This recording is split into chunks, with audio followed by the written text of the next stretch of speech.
there. See if this stream kicks up. Oh, now the stream's going to start. There we go. Or is it? Is it going to start? Let's see. Well, surprisingly not the craziest. Candace face. Hey, Ben. Hey, So. Hey, Samurai. How y'all doing? Whew. Man, today's been a crazy day. I have not been able to make videos. It sucks. Everything's good. It was just a car incident. Like, you know, car break. My wife's car broke down. and now we're getting it fixed, so it's all good. Happened on her day off. So, no harm, no foul, really. Sucks to have a car bill, but hey, you know what? That's life. Nobody goes through life without having a car bill. So, you know. Hello, Madmo. Hello, Ruger. Hello, Tanya. Good evening, all the way from Florence, Kentucky. Heck yeah. Hey, man, so glad you caught this live. Hey, thank you, Amanda. Glad to have you here. Vicky as well. Thank you. Good to see you guys. Good to see everyone here. I'm just going to wait a little bit for people to come on in. I'm just beating the crap out of this thing, you know. Been working on my picking hand all day, getting those quadruplets down.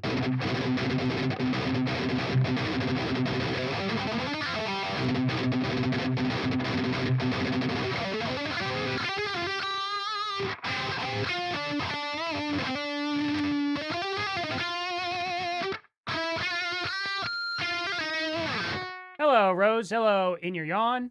Hello, Love My Aussies. That's not what I thought that was going to say. Good name, though. Oh, man. Every time I see an Aussie, it just makes me want to bring Bearing on over here and make him do a live stream with me. Don't know if he'll do that or not, but, man, I would love to have him on sometime because that's what funny dude. Just awesome, awesome guy. Oh, man. So from Canada, thank you so much. Hope it's getting a little warmer up there. I bet it's not. I bet it's pretty crazy in Canada right now, isn't it? It's going to warm up here quite a bit, but I hear it's going to get really cold in the northern states. Oh, thank you, Vicky. I need to be working on my arpeggios.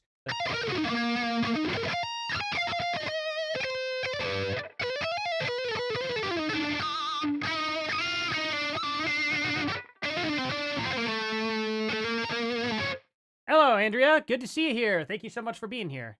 Alrighty, we got 53 people in. Sweet, sweet, sweet. Is this sounding pretty good? You always play your bass in drop D.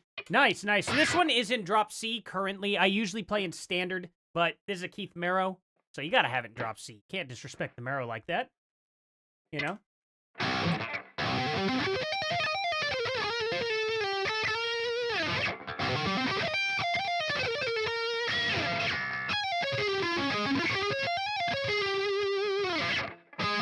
How did that go again? Something like that. Oh, well. I'll get better at it. I gotta work on that time solo again. I think that's gonna be my next cover, the time solo, but it's just such a crazy, crazy piece when you gotta do the whole, like...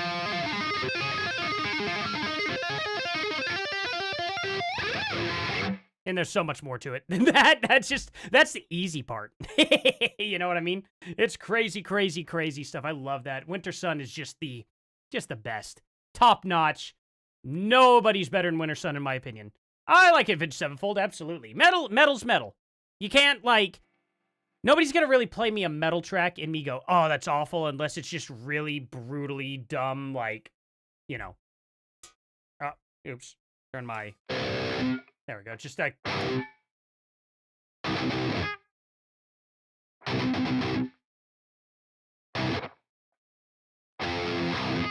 I just hate, like...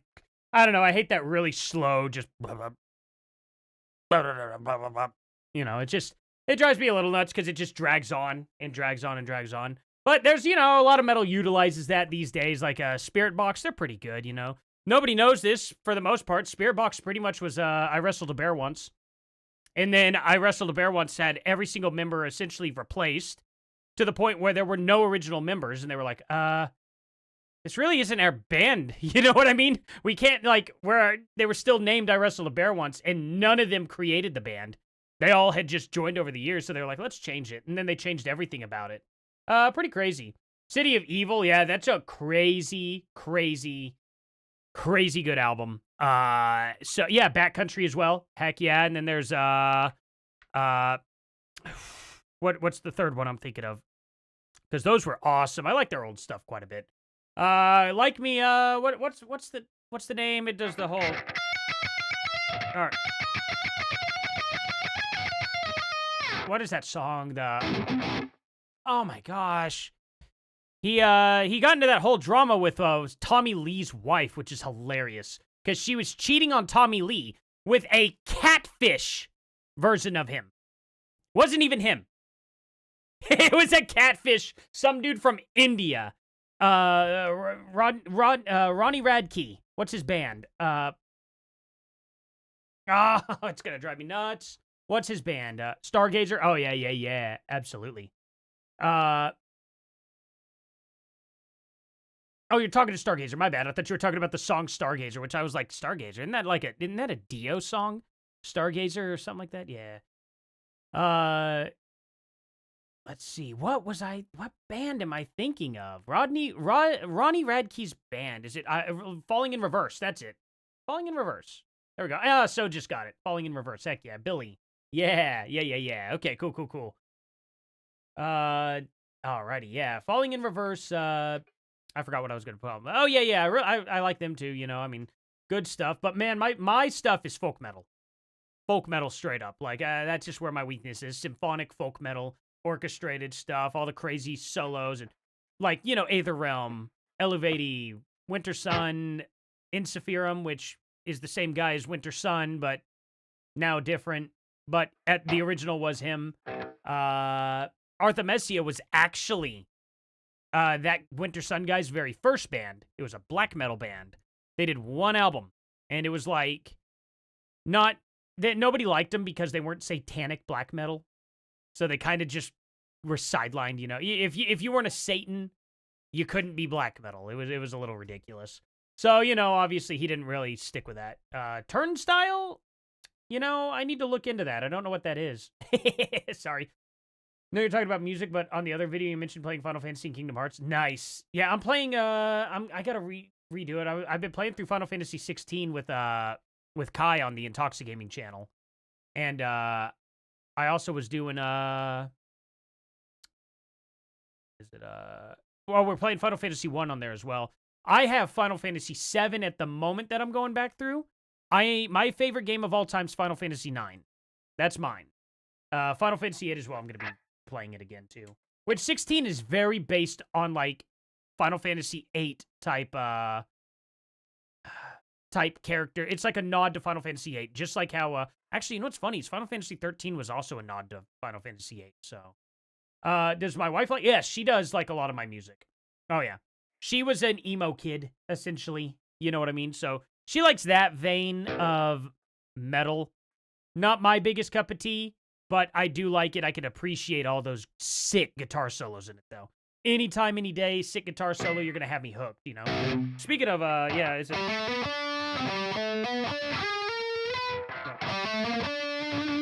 That would be... No. Oh, because it would be, like, just one up, so...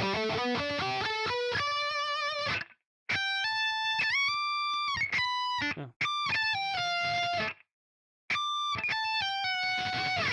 Something like that. Why is that flat?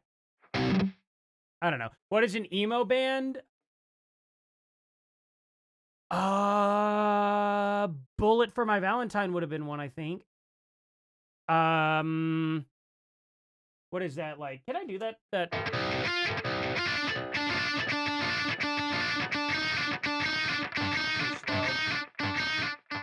slow. Let's do where's the speed on? There's amount of repeat. Oh, I have to use the tap button. That's right. I think that's right. Nope, that's not right. That's I need to get it at dotted eighth.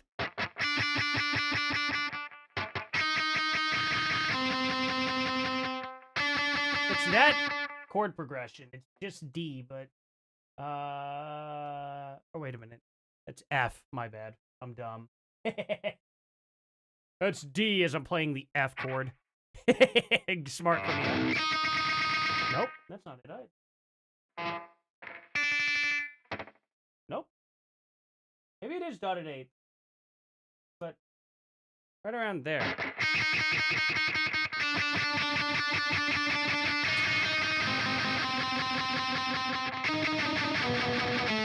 I can't remember. Oh, hey, who all remembers this?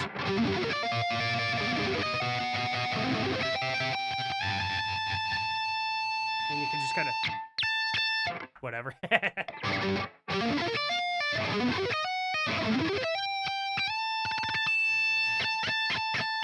Whatever else you could do. Oh, I have it on the neck. That's why. That's what I need to do.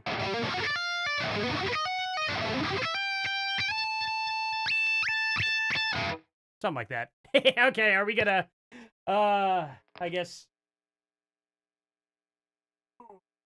Enough fun for one little morning there, or one little late afternoon, early evening. Oh, yeah, we can get on with this stuff here. Now, The Curious, you would consider emo? That's like, yeah. Yeah, it's a little... Ah, man, would we... They're like the grandfathers of emo, though. Aren't they? Because, like, emo really started in, like, 98, right? Yeah, 98, 99. Let me see.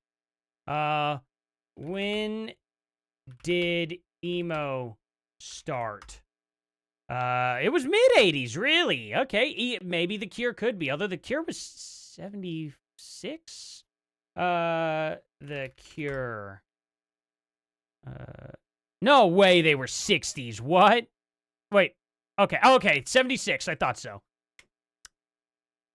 Don't try my trivia. I was gonna say, what? 1960, but yeah, okay, there we go. That's just a song. Yeah. So 1976. Okay.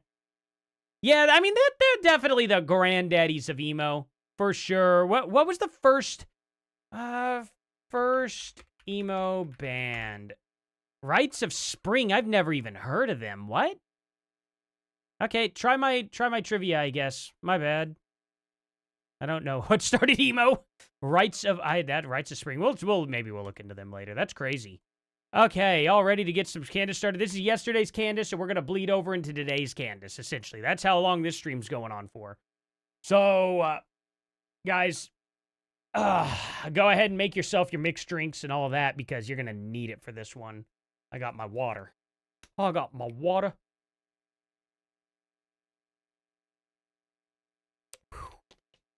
Alrighty.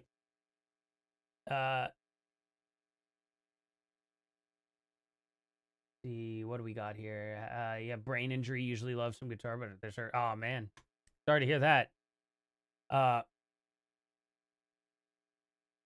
Don't consider The Cure emo. I mean, it's tough because by today's standard, they definitely would be emo, but I don't think they ever considered anything like that. Of course, 10 years before emo was emo, but I didn't know it started in the mid-80s.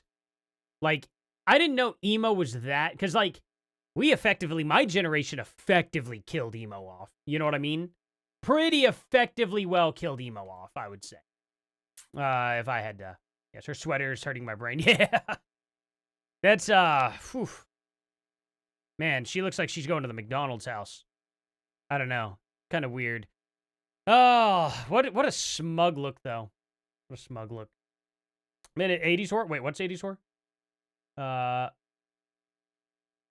Definitely listen to them, even if it's not your typical set. Boys Don't Cry. Wait, who? Late 70s. Oh, okay, I got you. Yeah. Yeah, The Cure, Kai is super into The Cure. Super duper into them, so that's like his stuff. Yeah, no, it's interesting. Jane's Addiction, hardcore heavy metal. Yeah. A lot of that good stuff. Breaking Benjamin's also pretty good. I need to get more into them. I haven't gotten into them as much. I was so into folk metal. Folk metal's my thing. Rhapsody of Fire. Who else got here? Insufferum and Winter Sun. I need to add Aether Realm to the mix for sure. What do you want? What do you want? What? You want me to throw that? Okay. All right. All right. Give. There it goes. Come say hi. Come say hi. Oh, nope, nope.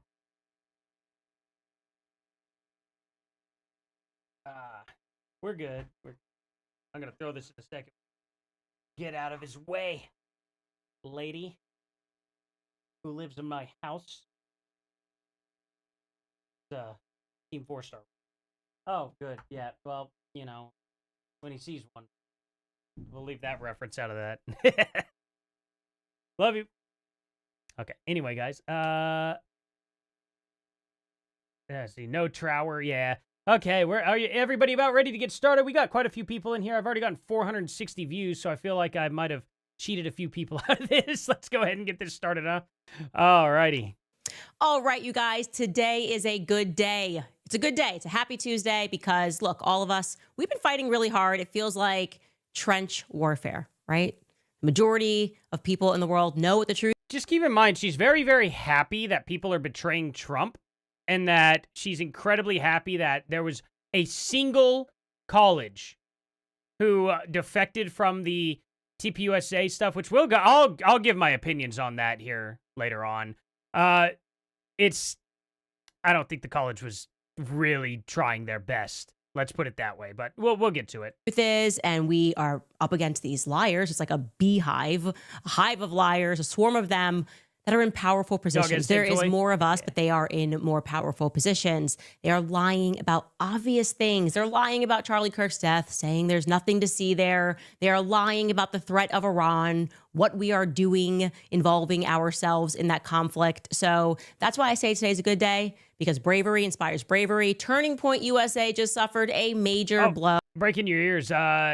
Is this too loud? It looks like it's fine on the levels, but sometimes Candace can peek out, and I don't always see it. So let me know, because I have the audio in here through my interface pretty well, like, contained. So if it starts getting loud through the computer, let me know. Oh, their chapter in Arkansas just decided to disaffiliate from Turning Point USA entirely, citing the, despicable treatment of Charlie's legacy in the afterlife, right? They're making Charlie would want this, he would want that, the manipulation, if you will, surrounding. And I can understand some people's issues with that, right? However, why is it that Candace can come out and say, no, Charlie wouldn't have wanted that, Charlie would have wanted this, but she's happy to say all day long that when TPUSA does it, his actual wife does it. So, why does she get that pass when her and Charlie were not that close? They weren't. They got to know each other in 2017. She was effectively removed in 2019. She had 2 years with him maximum, okay? This was a 31-year-old man. 31 years old. Take away 2 of those years, be like a 29-year-old, you know what I mean? That's how minuscule her time with Charlie was. So it doesn't exactly make a whole lot of sense, It's just, I don't know. It's silly. It's silly. She acts like that she knew Charlie Kirk in and out, every single person in his life, yet she hasn't had Charlie's parents on. Kind of weird, right? A little bit weird. She hasn't had his parents on. Oh, Charlie was definitely betrayed in all this. I want to know what Charlie Kirk's parents actually think about all this. You know what I mean? Clearly she doesn't, though. What Charlie would have wanted is the reason they are saying, you know what, we're done here. This one's yesterday's live stream. We're going to jump over into her live stream after this one. And Trump similarly suffered a public blow. Joe Kent has resigned as the director of counterterrorism. And I'm going to show you a letter that he published. Plus, Theo Von. I absolutely adore Theo Von. He just has such a good heart. He is so relatable. You could just sense the goodness in him. And he has taken to his audience to announce that he feels that there is something satanic going on in Israel. You guys, this is the way, okay? These are the actions that we have to take if we are going. I don't even understand why she would put that in her episode, a dude's opinion. Like, I never, ever bring onto my shows, like, hey, listen to this guy's opinion on what may be going on. Why wouldn't you bring on, like, I don't know, maybe a rabbi that an ex-rabbi that took place in these satanic rituals that Israel's doing or something like that. You know what I mean? No, let's go with Theo Vaughn, the comedian, and just ask him for his opinion. That something satanic's going on with Israel. Okay, look, I think Theo Vaughn's awesome. I'm a huge fan. But you're not going to see me go and bring out, like, I don't know, my all-time favorite guitarist either, and interview him, be like, what do you think's happening in Israel? I don't think he's probably that, like, you know, knowledgeable. I'd probably go and get myself a rabbi or go get myself a citizen or someone who worked in the government, something like that, you know what I mean, if I wanted to pick Israel apart. Which, you know, maybe I should get one of them on and be like, hey, proof? I don't know. Maybe one of them, maybe none of them will. Maybe there's no proof. Maybe there is proof. Maybe something's going on. Candace does a terrible job, though, of trying to prove it. That's for sure.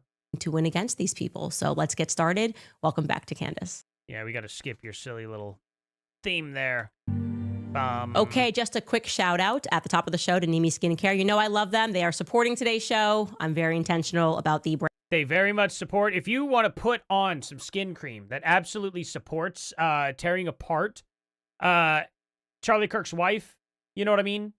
Completely tearing them apart. And no evidence whatsoever provided to prove that Erica Kirk's doing anything bad. This is definitely the stuff you want to put on your skin. It will help you definitely go after Erica a lot smoother. Smooth. Friends that I work with, and Nimi is one that I actually use because they're clean and they're simple, and I love clean and simple skincare. It's made here in America, so you can visit skin.CandaceOwensTips.com. % off your order. Okay, so we have some major updates regarding the Red Heifer War started by Trump. Just vibes, some red cows. Wouldn't it be the orange heifer? That's why we're losing, because nobody has a plan. Nobody thought through the Strait of Hormuz. And so he's out there begging everybody to get involved. Oh, I picked a fight, and actually, I don't really like to fight. I don't like to get my hands dirty. I don't even touch my own door handles. Can somebody else go fight, beat up Iran for me? Oh, I see. Yeah, the old Dave Chappelle stuff. Yeah, for sure. I can't believe he's kind of selling out now, but, I mean, look, if you're attached to Hollywood, you're probably selling out. And so now he's looking at India, and he went over there. It's like, hey, can you guys send some troops to the Strait of Hormuz? We got to keep that open. And India came back and said, sorry, buddy, we're not getting involved. So we can add them to our ever-growing list of countries who are telling Trump, you started it, you can finish it. And you know, then we will. We'll just put them to smithereens then, if that makes you feel better. She's all smug here and stuff until we just wipe them off the face of the planet because nobody's willing to step up. And it's like, well, okay, there's only one other way that we can prevent Iran from literally going back to their garbage ran country. I mean, if that makes Candace Owens feel better, you know, I mean, that'd be just perfect for her, wouldn't it? No, instead of actually having allies, you know, because God knows our allies only get involved whenever we are paying for their bills. You know what I mean? And she's celebrating that right now. She's celebrating the fact that our allies do not have our backs. And America sees it. Americans see that our allies are nothing but a bunch of leeches. So what do you think we ought to do about that? Because I know what we ought to do. I think we ought to pull out of the world then and be like, you know what? You guys handle Iran. We will just build our dome. How about that? How about we just build our dome? And if Iran tries to attack us, we'll wipe them off the face of the planet. They can't even get over to us at all.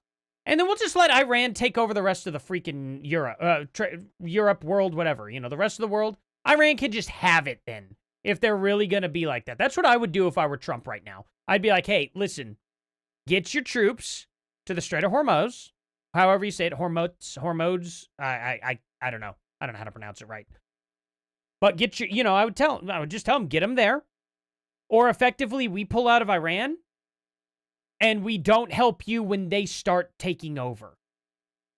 It's up to you guys, really. Like, that's the play I would make. That's just my opinion. But, you know, Trump, he's going to be a little bit nicer than that, unfortunately. He's going to be a lot nicer than that. Evict the UN. Yeah, we are the board of peace. Yeah, exactly. The UN is just garbage, you know. But I don't know. Let's see what happens. Man, she is really, that's some cultural appropriation there. what? I won't He say it. actually can't finish it. That's kind of the point of this whole thing.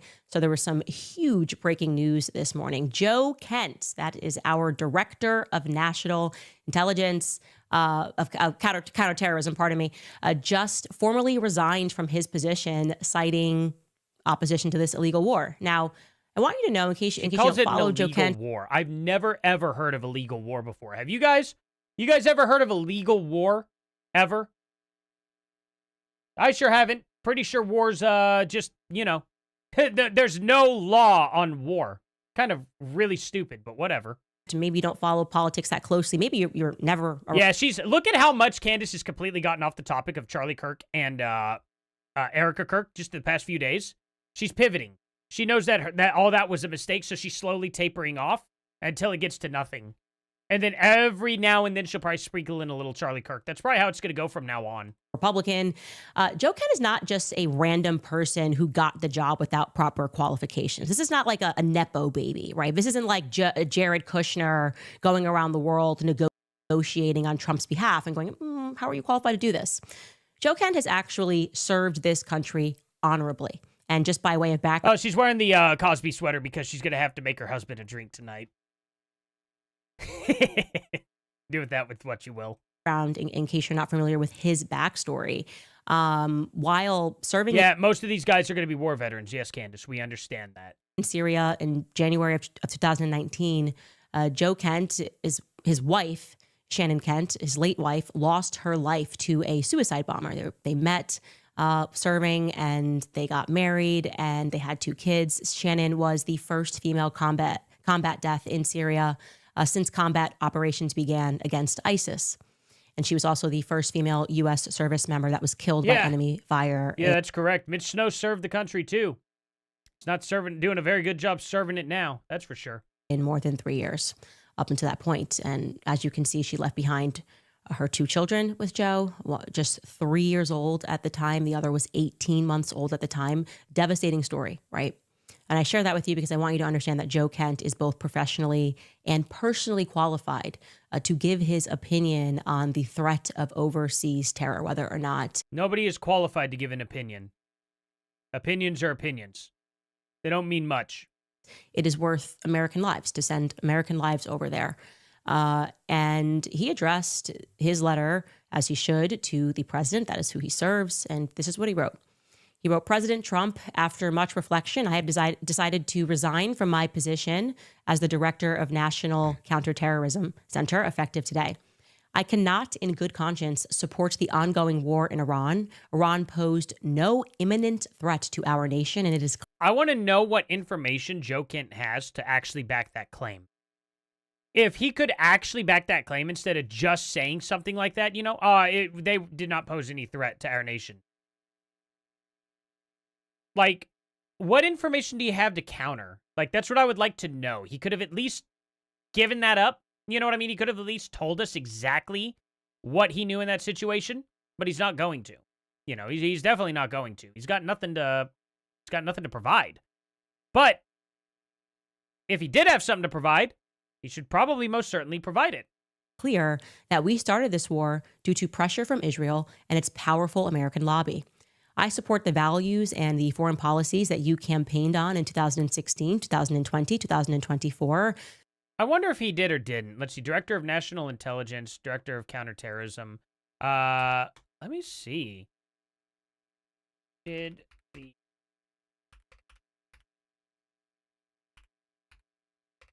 Joe Kent... I misspelled briefings because I didn't put the I. Wait.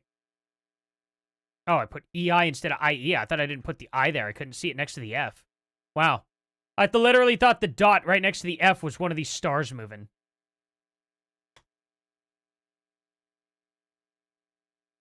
Let's see. Let's listen to Candace still. Which you enacted in your first term. Until June of 2025, you understood that the wars in the Middle East were a trap that robbed America of the precious lives of our patriots and depleted the wealth and prosperity of our nation. In your first administration, you understood better than any modern president how to decisively apply military power without getting us drawn into never-ending wars. Let's see. No, Joe Kent, Director of National Counterterrorism Center, often referred to as the top U.S. counterterrorism official, did not receive or participate in the key briefings on Iran. Well, CBS News reported on this. Yep. Let's see here. An administration official said Kent was not involved on the briefings in Iran, and that Gabbard had been in touch with the White House since Kent's resignation. Well, imagine that.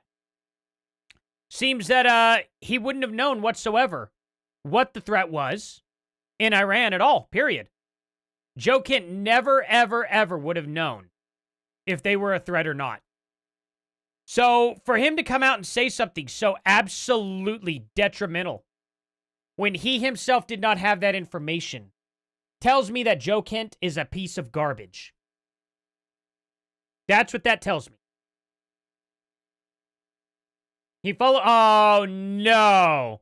No, he does not. Does he really? No freaking way. No, you're kidding me. Let's see. He better not. He does. He does. Joe Kent follows Project Constitution. Okay. So these people are always in league with each other. You notice that? Notice how I'm not connected to Trump whatsoever. At all. I have no communication with him. I can't get a hold of him. If I had any, like, you know how everybody has like 2 degrees of separation these days, right? Between me and Trump, it would probably be like 3 or 4, simply because he's got, you know, all those security clearances, right? So I am as far away from Trump as you possibly could be as a person. And yet somehow I didn't come out on the whole pro-Candace side. Weird, right? So anybody left to their own devices here who has like any type of channel that's coming out against Candace, you notice that we don't have connections to each other at all. Like, I knew nothing about Paramount Tactical or Edie or Jay Witt or Lady Luck or, you know, I hope I'm not forgetting anybody, but I just got to know these people because we've been covering this. And we all kind of got into contact. We were like, hey, you're doing a good job. Hey, you make good points. And now we converse all of the time. And we share a lot of our ideas and stuff with each other of what's going on, pieces of evidence that Candace has mistakenly put out there that she probably really shouldn't have because it made her look bad. And we share those with each other now. And we go, oh, wow, look at this, you know. And we kind of, you know, just take a look at different things.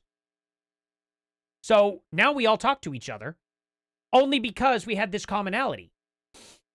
But it's really, really weird that all these people seem to be speaking out only after they have been with, you know, hanging out with each other and following each other and stuff for a long period of time. It's very, how would I put it? Fake. It's very fake and it's very suspicious. Very, very fake and suspicious. Yeah, Jay Witt's awesome. You know, it's just that we talked about different things before this Candace Owens stuff happened. You know what I mean? Like, I was always more into the kind of, like, video game side of things, into the music side of things and stuff like that. And, you know, just talking about, like, online drama and stuff like that. And then, of course, I've been following Candace Owens for a long, long time. And I had covered Candace Owens from the very, very beginning. Way before Candace Owens was even famous. Before she started her Red Pill Black YouTube channel. I had covered her due to her whole, what's it called? Social autopsy scandal. So I've been covering Candace Owens and been skeptical and against her literally since 2015. Crazy, right? So there is that. And then there's also her garbage with Steven Crowder, her garbage she did with PragerU, her garbage she did with Daily Wire and TPUSA. It's just like everywhere she goes, garbage follows. Her garbage drama that she started with Trio Logic and Blair White, you know, I mean, it's been a long, long time of Candace pulling the same crap over and over and over and over again. And then, you know, just following along and going, hey, look at what Candace is doing. Oh, she's being a piece of garbage here. And for some reason, she has 7 million viewers now. It's wild to me Because these 7 million viewers, they have no freaking clue who Candace Owens is, how she started off, the leftist that she was, still is. They don't know Candace Owens' past at all, and they think she's doing such good work. It's crazy to me.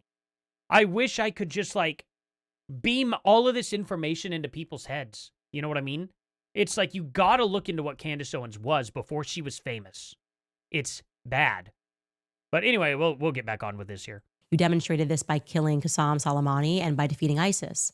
Early in this administration, high-ranking Israeli officials and influential members of the American media deployed a misinformation campaign that wholly undermined your America First platform.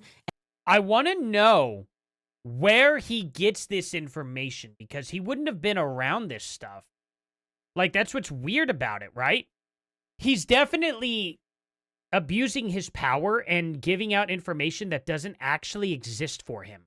He never would have been around any of these people, and he never would have been briefed about any of the stuff about Iran.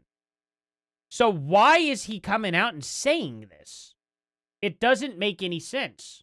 And sowed pro-war sentiments to encourage a war with Iran. This echo chamber was used to deceive you into believing that Iran posed an imminent threat to the United States and that should you strike now, there was a clear path to a swift victory.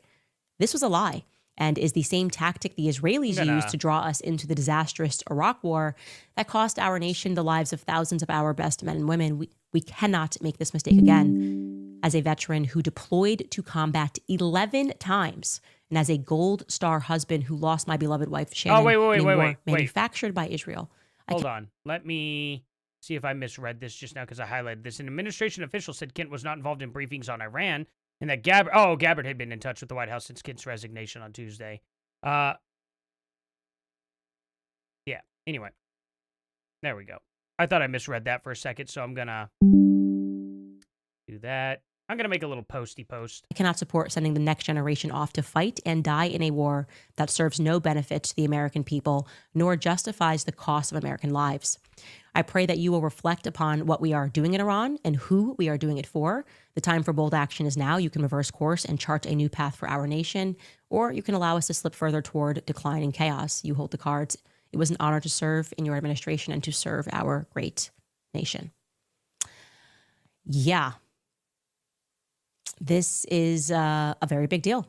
It is a very big deal. It is remarkable. It is brave. It is the honorable thing to do. It is why I have been also signaling to troops, this is, you should not serve. They don't care about your life. Man,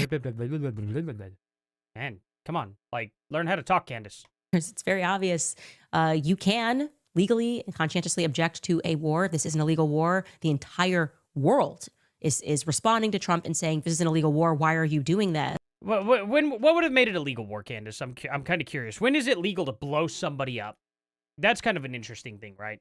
Also, the fact that Joe Kent, you read that entire letter, and you couldn't take a couple seconds to find out Joe Kent absolutely was never given any information on Iran whatsoever. Does that not bother you? Does that not bother you at all, the fact that he literally was never briefed on Iran whatsoever, and that he never, ever, ever would have gotten any info to state the fact that, oh, all these high Israelis came in, they give you false information. What false information, Joe? You weren't there for it. You were never there for the briefings. Like, that's crazy that he would make those kind of claims when he was never in a position to get those briefings whatsoever. Everybody says that he was not briefed on Iran, including Tulsi Gabbard. And yet, for some reason, he's acting like he was. Even he hasn't come out and said that he got the briefings, but wow, you know. It's really, really, really dumb, you know? Oh, you gotta go. Candace is on. She's way more honest than me. What did I lie about, Theo? Or are you gonna go before you could tell me what I lied about? I'd like to know. Genuinely would like to know about that. Kent obviously didn't agree with Trump and was letting the president know how he feels about the war. I never said anything about his feelings. I said he lied about having information on Iran. Did you miss that? Because he said that Israelis gave Trump false information, and then we just found out that he never was involved in any Iran briefings. So I'll wait for you to comment on that, Theo. unless you're a bot, of course. You're probably just a bot who can only like message one at a time. Most of those bots, they can't do very well. You know, so just is what it is. Let me pull them up. Let's see if Theo we'll go to channel activity here. Oh, okay. Chat messages in the last year. By the way, Artie, Candace is back talking about Erica. I guess there goes your theory that she was pivoting. Okay. And then also, we all know what Candace Owens, quote unquote, was. Really? Do we? Okay. Well. Okay, what information? Hey, Theo, real quick. What information did he get? Do I have proof? Do I have proof that he, yeah. An administration official said Kent was not involved on briefings in Iran. And that Gabbard had been in touch with the White House since Kent's resignation Tuesday. Gabbard could literally put that to rest, and so could Joe Kent. This is from yesterday, I believe. Or is it from this morning? March 18th, 2026. It was updated. When was it written? Let's see.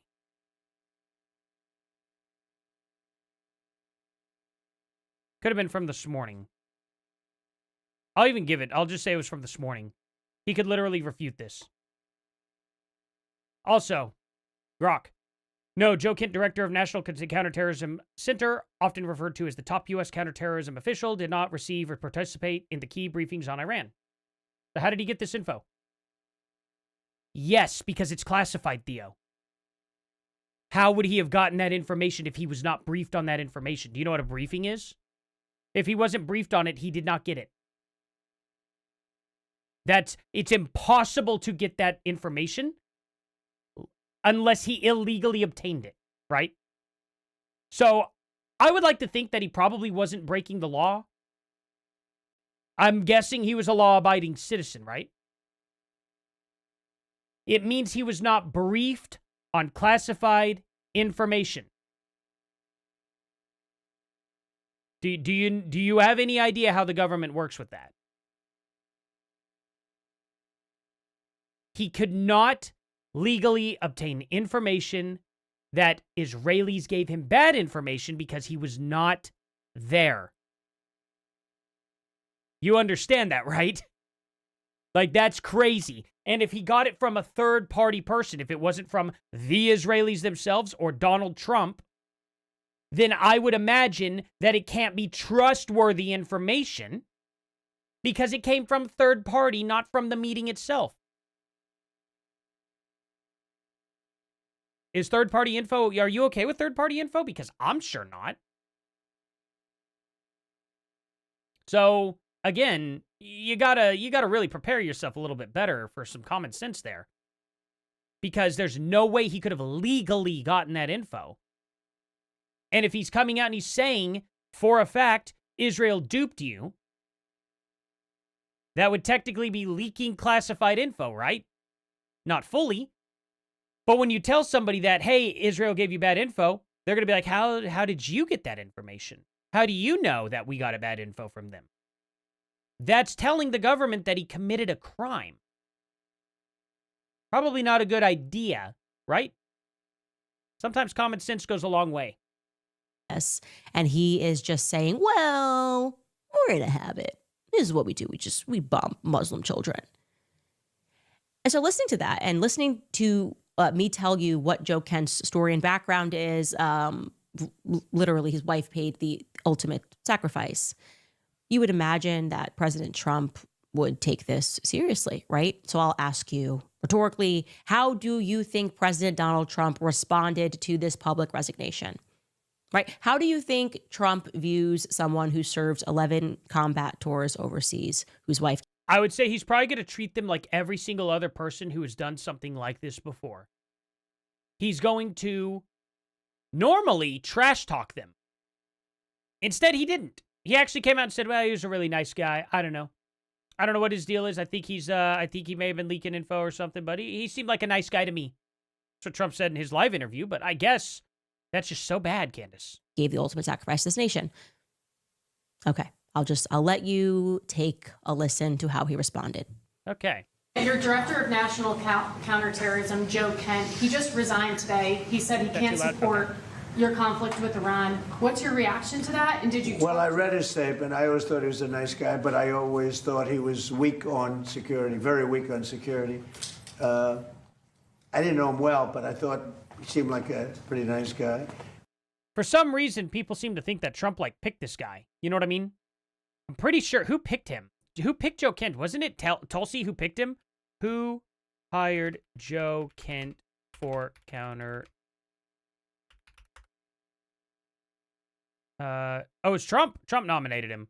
Let's see. Began serving chief of, okay. Who, introduced,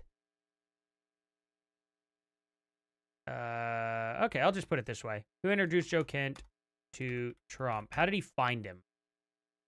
I thought Tulsi Gabbard found him, maybe.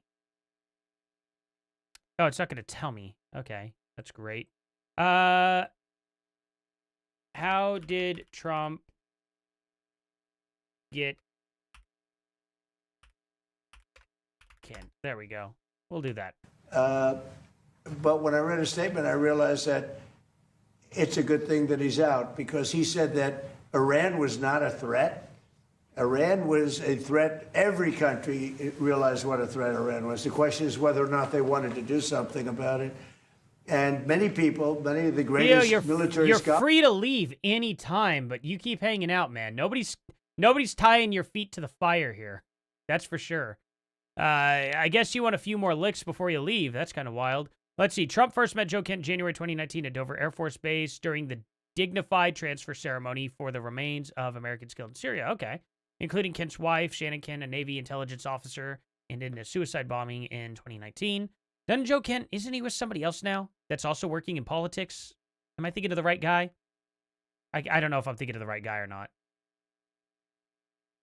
Let's see. Man, you are, man, Theo, you really don't want to leave, actually. I guess we are more entertaining than Candace. That's good to know. Even a Candace fan finds this stream to be a lot more entertaining than Candace's own stream, you know? Pretty garbagey stream whenever you make up a bunch of crap and put out a bunch of fake text messages, isn't it? Then still in CIA's ground branch and yet, not yet public facing.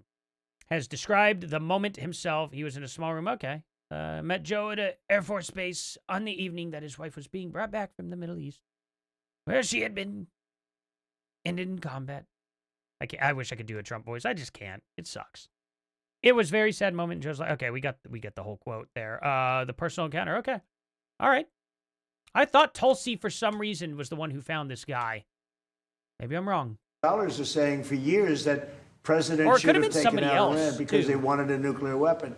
They were, if we didn't do the attack, or if, I'll go a step further, if I didn't terminate the Iran... Yeah, Theo, I really doubt you're leaving, buddy. In fact, I bet you don't leave. Nuclear deal given to us, one of the worst deals ever made by Barack Hussein Obama. Remember when they sent Boeing 757s over there, still here. Loaded with cash? I can see who's hundreds in my chat of right millions now. of dollars. It's really easy. It's right by the live chat. Right by the live chat, I could just click on participants. What? He's still not gone. This was a wonderful.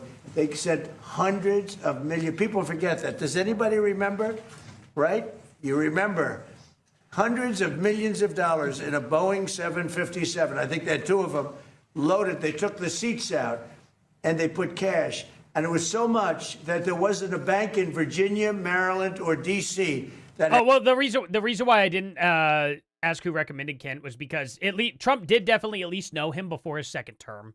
So that's good enough for me. He would have known him no matter what. Even if somebody recommended him, he would have been like, good. You know what I mean? Like, it would have been a done deal. So he definitely knew him. Had any money left. They stripped them of all their money, put it into place, sent it to Iran almost as ransom. That's not going to happen with ransom. Trump. And nobody ever did anything about it. Nobody ever said anything about it. Can you imagine if I did that? So they've been a threat for a long time. But they've really been a threat if I didn't terminate Obama's horrible deal that he made, the Iran nuclear Yeah, I think she is. She likes herself some Obama. She likes some Barry. Deal. You would have had a nuclear war 4 years ago. You would have had nuclear holocaust, and you would have had it again if we didn't bomb the site. Just rambling. First and foremost, calling somebody who's been deployed 11 times weak for actually. If he's weak on security, he's weak on security, Candace. And that's not what he called him said. He said, I always felt he was a little weak on security. He didn't call him weak at all. Like, this is Candace twisting words to how she wants it to fit in a narrative. If I say that somebody is doing something stupid, that is not me calling somebody stupid. If I say, hey, that's a stupid way to do that, I'm not calling them stupid. I'm calling the technique that not technique, I guess. I mean, whatever it is they're doing is stupid. I mean, it's not a nice thing to say, per se, to call somebody stupid at all, but just saying weak on security, yeah, I have a lot of weaknesses too. So does everybody else. A lot of other people have significant weaknesses in certain things. And hey, if he was weak on security, maybe that's not his strong suit. Maybe security isn't his thing. Maybe planning battles, maybe discovering bombs or IEDs, or maybe building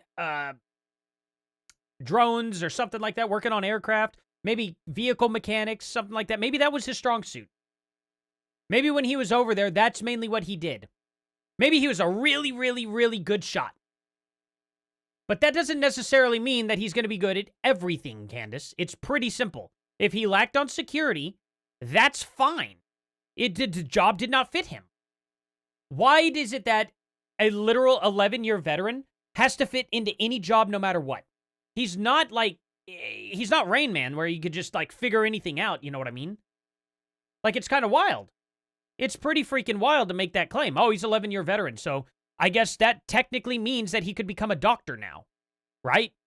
No, not necessarily, Candace. That it depends on what his wheelhouse was. I'm going to see what Joe Kent's specialty was. Actually understanding what that means, right? To understand what it means, like I said, Let's see. you can have bots on the internet, but you cannot make bots suit up and put boots on the ground and go fight your wars. Okay, Joe Kent did that.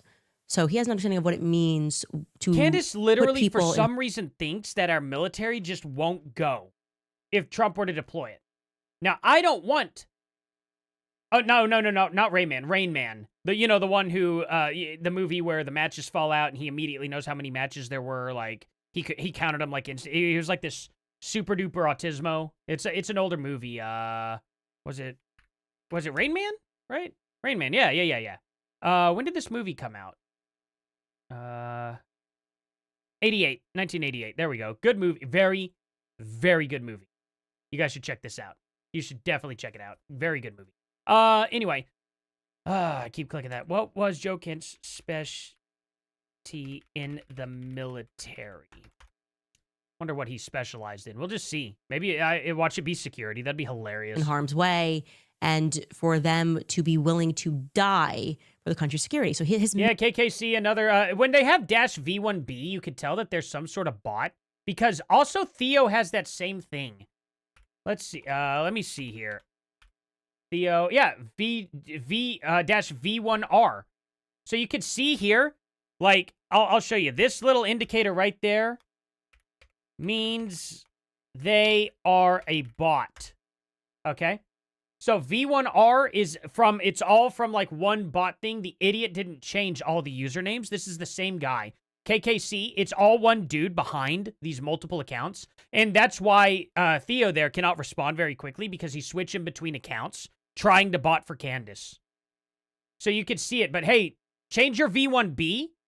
Literally, dude, like, you could change those names. Don't make it so obvious that you're a bot. Watch him be using free software, though. That may be why he can't change it, you know? Oh, not a bot, you loser. You just happen to have literally V1B in your name like a jackass. You realize that, right? Do you think I don't know what I'm talking about? You're talking to a dude who worked at Google for over a decade. Now, I only did security there, but I learned a lot. I'm so wrong. Oh, okay. I'm just super duper wrong. Sure, man. Dude, how do you explain the V1B? Tell me how you explain that. measure is going to be infinitely more precise than Trump's is, right? To them, they're playing like Monopoly, right? They're like figurines on a board. They don't care. Okay, how many do we need out here? Okay, how many? They're playing Battleship. It's not real. It's not real because they have never had any true stake in the game, right? They don't have any skin in the game. Does he have sons who know how to shoot? Yeah, actually, Don does. Eric does. Why doesn't he deploy them? If he needs all these troops and it's so obvious and it's so clear and it's so moral, why are you throwing it back to something that you did, which did not involve troops on the ground? You're talking about reversing a policy for security, which is what Joe Kent is saying. There is no imminent threat with Iran. And because he can't articulate one, he just throws it back to Obama, who did have a bad policy, by the way, which is a policy that I believe should have been reversed, by the way. But what does that have to do with what he just asked you? What are we doing in Iran? Well, he's just comparing apples to apples there. When Obama did this in the Middle East, it was a different situation. When we're doing this in the Middle East, and specifically in Iran, Trump has been talking specifically only about Iran for the past 30 years. Literal 30 years. Okay? Very clear, very concise. If Trump was going in after Lebanon or something like that, it would be a huge inconsistency, right? He's never mentioned Lebanon. He's never mentioned, like, Syria. I mean, he's mentioned them. He's just never mentioned taking action on them. You know what I mean? He's never mentioned taking action on Somalia in the same sense, that is, not bombing. You know what I mean? He's going to take action against Somalia for the fraud they've committed, but that's not going to involve nukes, missiles, military boots on the ground or something like that. He's probably just going to heavily sanction. You know what I mean? But when I mean literally consistent on Iran can never have a nuke, that's been for 30 years he has said that. He has been very, very consistent on that. Charlie Kirk absolutely agreed with the first strikes on Iran. And I guarantee you, no doubt about it, he would absolutely be supporting what's going on right now with Iran. I still don't support boots on the ground in Iran. I don't think Charlie Kirk would either. Now, I could be wrong. I'm more than willing to be wrong on that. But even if nobody's going to go defend the Strait of Hormuz, however you say that, Hormuz, I still don't support putting our troops there. I'm kind of done with that. The other countries neighboring should probably take responsibility because we could survive without that strait. We can as the U.S. We're fine. The U.K., India, even China will not be able to survive very easily if it's closed down. Now, if they're going to close it down completely, China will suffer still, even though they're allies. So, at the end of the day, really not a smart idea for them to be doing this. Trump will get that worked out, and they will absolutely cave to that. The only reason why they're not going to cave at the moment is because they think they have Trump in a stranglehold. But once that economy starts rearing up in Europe, because Europe is really screwed without that. Really screwed. We're fine. The United States, gas prices go up a little bit. They won't go up near as much as Europe's. Not even close. Because we have direct access to oil from many different other areas. Europe gets oil from Russia. That's not going to be great for them. That's going to be really, really bad. Because Iran is Russia's ally. It is China's ally. It's not going to be good. It's very much not going to be good because now Russia's going to take a hit and their oil prices are going to go up more than the United States oil prices will go up. So, go figure. They're going to cave. They're going to find out. It's going to take about a week or two, but they're going to find out and then they're going to get to it. You know what I mean? On right now. I'm glad he's gone. I like to be surrounded by people who lie to me. Exactly what Charlie had intimated in those messages with Brett Weinstein. That if you're close to him, if you're in his ear, that's why they're constantly around him. They create this side of hive mentality. Oh, that's kind of the joke about my thumbnail too, by the way, guys. My thumbnail about her betraying Charlie Kirk. She's done with Charlie Kirk. Seems she's done. You said Bride of Candace. Is she doing a Bride of Candace episode today, though? Surely not, right? Or she's going to do that. Okay, so she's going to try and keep it alive. I guarantee you she's found nothing yet again. She couldn't even figure out that Erica Kirk's literal mother does cybersecurity for our power grid. It's so hard for Candace to read. Everybody thinks this. No, this is going to be amazing. Everyone's going to love you. It's perfect. No, there's a big threat. It's going to happen tomorrow. And they're wrong. And they're lying.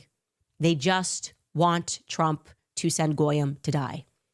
And now you have Trump sounding like Bibi, pretending, just uttering the term nuclear holocaust. I'm gonna speed her up That's just fear-mongering, okay? It is just... by the way, I do want to point this out. This always kills me about like the nuclear threat always lingering. The only country that has ever dropped nukes in the history of the world is us, okay? The same country that's always using this idea of the threat of nukes as an excuse to allow them to invade other countries. It's us, just something I noticed. We're the only ones that ever did that, actually. Oh, she's got Joe Kent on. Oh, I'm so shocked. And it's always the Zionists who you could argue created those nukes, right? Oppenheimer, you could argue that was a special kind of project. They're the ones that are constantly fear-mongering about it. So take a listen to Bibi Netanyahu, by the way, warning us about how close Iran was to nukes, always on the brink of nukes. Over the course of 3 decades, they've been on the brink of nukes. Take a listen. If not stopped, Iran could produce a nuclear weapon in a very short time. It could be a year. It could be within a few months. They have the wherewithal, the stored up, preserved knowledge to make a bomb very quickly if they wanted to do it. Iran is so dangerous. Weeks away from having the fissile material for an entire arsenal of nuclear bombs. They're very close. They're 6 months away from being about 90% of having the enriched uranium for an atom bomb. Iran. None of this is Trump, by the way. And this isn't Trump's reason for going into Iran. So why are we watching Bibi? Capable of producing alone, without importing anything, nuclear bombs within 3 to 5 years. Totally true. It's always totally true. Just a couple of weeks, they're going to have nuclear bombs. They just lie because they need the bodies. They need the people like Joe Kent. And then to see him be so disrespected, I mean, it's just what they do. And you know what they're going to do now. It's what they're already doing. They're going to smear and they're going to attack. You know, maybe if this was exactly Trump's reason, maybe I'd agree with you. But the fact that he had given them a year to literally sign his nuclear deal, and they refused, he gave them every chance. That's the point. He said, hey, if you guys negotiate with me, you'll be fine. If not, you're going to die. They didn't take Trump serious, and he killed him. Like, I don't know what else you expect from that. Should have signed the deal. Trump did everything he could to not go to that route of blowing them to pieces. So there you go.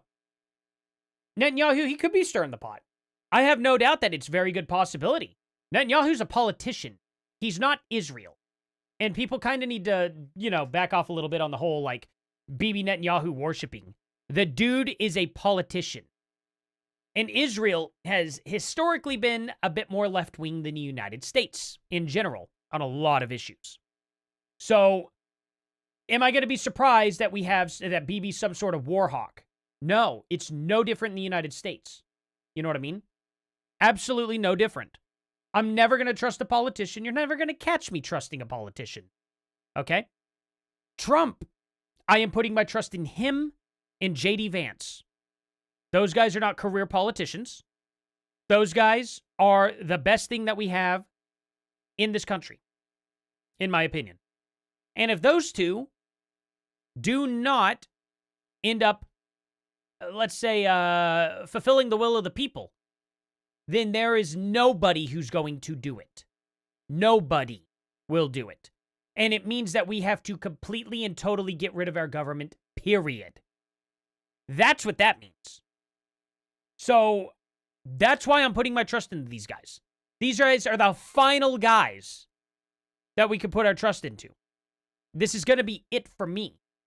If they screw this up, then we just need to gut our government completely. You know what I mean? So, I don't know. But Candace right now is doing everything she can possible to sabotage Trump. And he's only put in 1 year of his presidency. Oh, he's so awful. It's so bad. Not even going to give him time? You're not going to give him any time, really? That's what makes me suspicious about Candace. Going to threaten Joe Kent. Here are some of the immediate responses that are already floating online, okay? You have Lindsey Graham, who's so blackmailed it hurts. He wrote the resignation of Joe Kent as the director of National Counterterrorism Center could not have come at a better time. What? Like, in his statement explaining why he's resigning in protest, Mr. Kent is echoing the Democratic talking points, which are devoid of fact or evidence. Hopefully, the person replacing Mr. Kent will have a better understanding of the threats presented by the Iranian regime, okay? Next up, we have Mark Levin, our resident psycho. I wonder if this guy, Joe Kent, was about to be fired, but quickly resigned first. That's how these things typically work. He's part of the radical, isolationist, woke right. Who cares? I mean, he's speculating. What is your point on this, Candace? Well, okay, so he used to call the leftist by Lindsey. Now he's woke right, radical, isolationist. Watch how the left-wing media use him. Woke white, woke right, and woke left are the same thing, by the way. to attack the president and the military campaign against Iran. In part, that's why he wrote that letter. I wonder if he was one of the leakers inside of the administration, just asking questions. Laura Loomer follows up, so disrespectful to President Trump, but don't say I didn't warn you about Joe Kent and his wife, who works. Oh, yeah. Charlie Kirk was super duper aware of the whole threats from Iran. He was, you know. He was a lot more aware of it than most people. He talked about it often, you know. Hey, Rose, thank you so much for that. 10 Canadian buckaroonies. Thank you. Is that what they call them in Canada? Buckaroonies? Or Mounty money? Something like that. I don't know. I can't think of anything funny to... Yeah, what sorry dollars. They call them sorries. That's what I'm gonna call from now on Canadian money. They're called sorries. That would be so funny. For the Trump hater and radical left Jew hater Max Blumenthal. Why does the White House allow these people to have wins? I would fire everyone and teach them a lesson that they would never forget. Rule with an iron fist. Punish everyone who leaks and undermines you. Also, stop putting Democrats in the Trump admin. It was never going to end well. I told you. Alan Dershowitz just threw it back to, you know, neo-Nazi, Jew-hating, Israel basher, quits administration, good riddance to bad garbage. Yep. Yeah, I think these tweets are probably a little bad. Okay, I'm willing to admit that. That's kind of dumb to go that far. Let's at least see where he goes with this. You know what I mean? Bishop, boy. Let's just see where it goes. I'm not going to go as far as to call this guy a neo. I'm not going to call him Jew-hating or anything like that until he comes out and starts actually legitimately starts using the word, you know, all Jews and whatnot. Kind of like Candace does. I'd say Candace is Jew-hating, though, because she constantly says all Jews. Like, in a way where she doesn't even catch it. You know, oh, it's the Jews. You know, it's just always the Jews. She doesn't differentiate. She doesn't say Zionist anymore. She doesn't say, well, she says Israelis every now and then. She says Zionists every now and then, but a lot of the time she just says, and what are the Jews doing? You know, just so blatant. And it's like, okay, you know, there can't be a single good Jew. Not one. It's a heck of a claim. Everyone who doesn't think that we should be sending our sons and daughters to die for Israel is a Nazi. No, no, don't tell me she goes down a list of Jews she hates. She makes a list of Jews. Everybody who doesn't think, who sensibly believes that we should not be doing that is a Nazi. And here's a tweet from Taylor Budewick, who was the former deputy White House chief, who called him a crazed egomaniac who was often at the center of national security leaks. And then you can see that they're kind of going in this direction now that he's not principled. Okay, he's a loser. He's an absolute loser. We only wanted him when he was willing to sacrifice his family. And then, of course, Mark Levin again is going to say now the DOJ should open a criminal investigation to determine if Kent leaked any classified information. This is just incredible. You cannot even, when I tell you, they are going to criminalize disagreeing with Israel. That's the... No, Candace. Opening up an investigation to see if he leaked information is not criminalizing. That's not what it is. Opening an investigation to make sure something didn't happen is not that. If somebody were to literally come into your house, break in, and end your husband or something like that, or kidnap your husband, let's just be friendlier about it. Kidnap your husband. The first thing they're going to do is investigate you, Candace, just to be safe. They got to cover all their leads. Now, if they believe that information had been leaked to Iran, and they don't know who did it, but they did see his comments about Iran and all, they're going to be like, hey, let's look into him before he goes. Let's make sure that that wasn't him that did it. I don't care. He works for the government. Works a little bit different. Whenever he signs NDAs and signs all this other stuff, he kind of signs away his Fourth Amendment right to not be searched. So, getting investigated is not a big deal. How many times did they investigate Trump? No problems with that, though, but is what it is. Candace would open up an investigation in Trump right now in a heartbeat. It's very obvious that's where we're floating towards. And I want to say this because they are so stupid. Like, they just never see what's so obvious. The treatment of Joe Kent is going to be consequential. It's a terrible, terrible mistake to attack him in this way. Somebody who is deeply respected by the armed forces because he served, he understands, he's been over there, he has sacrificed. Okay. So the message that they are sending right now, lock him up, lock up everybody who disagrees with us, lock up Candace Owens, lock up Tucker Carlson.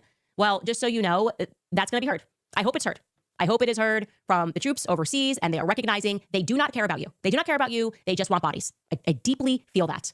And now we're obviously at a place where lines are being drawn in the sand. People are seeing this for what it is. It is a spiritual war. We are fighting literal demons. Like I said to you, I believe that. And I've made it very clear. I'm happy to fight with all of these people all day, every day. Something about Charlie Kirk's assassination. Sorry about that. Kids ran on in here.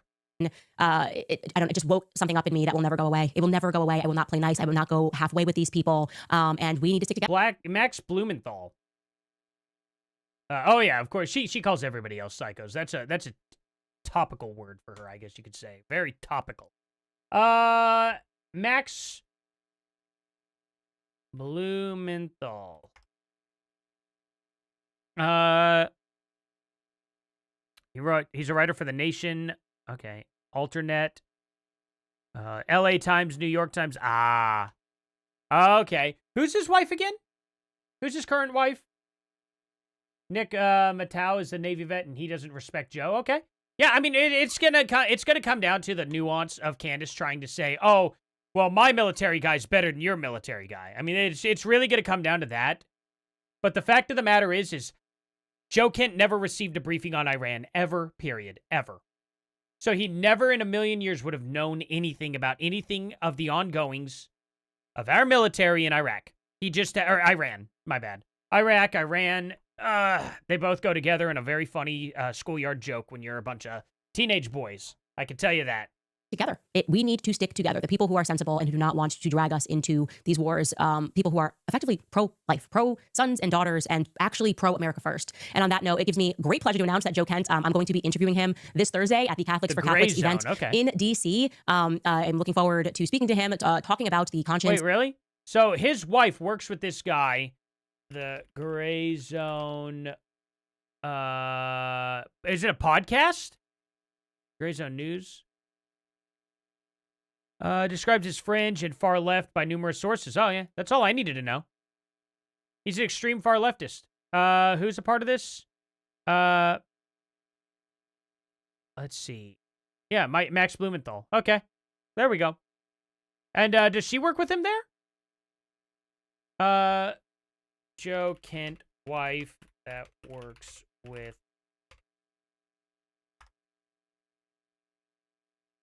Heather Kaiser. Is she part of this? So she's not a part of this. How does she work with him? Heather Kaiser. Wrote for a left-leaning, reportedly received payments from sanctioned Iranian broadcaster? What? What? What's this? Heather Kaiser, wife of Joe Kent, has supported her husband following Kent's resignation as director of U.S. Wow, what is this? Let's see. Kaiser has been written for the Gray Zone in 2023? Or okay, so she's not with them anymore. A publication founded in 2015 by Max Blumenthal, the outlet known for its anti-war stance, has frequently published content critical of Israel, U.S. foreign policy. I don't blame them for being anti-war. At least there are leftists that are actually anti-war. That's rare, to be honest. Most of the time, they do want war, just for the opposite people, you know. According to a 2024 report written by Joseph Min in the Washington Post website, Gray Zone's managing editor reportedly received payments from Iranian state-run broadcaster Press TV. So, Joe Kent's wife gets paid by Iran. Does anybody know that? Is this public information? Like, what the? Don't do that. Weird. Let's see. Hold on. Let's see here. No.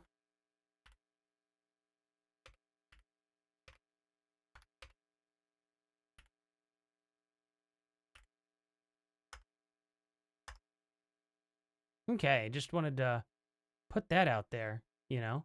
And making these sorts of decisions, how we see ourselves, just the direction of travel, the way in which we are having these conversations. And this was an act of bravery. I'm so excited to be able to sit down with him. You guys can get tickets at CatholicsForCatholics.com. And I do want to also say this event, because we have Carrie Prejean Bowler speaking, myself speaking, it is hard for me to express to you how much and how persistent and how despicable the attacks have been from Zionists. This is not an anti-Zionist conference. We are not gathering to talk about Israel. It's never been billed as that. But because they are angry that people who do not principally support Israel are getting a stage. They're angry that they mentioned that earlier. Yeah, okay, cool. Who was that mentioned it? Let me credit them properly. Thank you to whoever mentioned that before. That's crazy, though. So his wife literally gets paid by Iran. That's wild. Sorry, guys, it's hard to, you know, focus on everything around me and Candace at the same time as chat. Ooh, Candace. Man, she makes things difficult on the best of us. there can be life for Carrie Prejean Bowler after she says, actually, no, Catholic doctrine does not teach that I'm supposed to subjugate myself to the whims of Israel. They have just been emailing everyone, calling everybody, asking for cancellations. And it's just incredible in the context of people that will greet Bibi Netanyahu, who is a literal war criminal wanted by the ICC in the White House. I wonder what Matt Walsh will say about that then. Yeah, he's going to be there?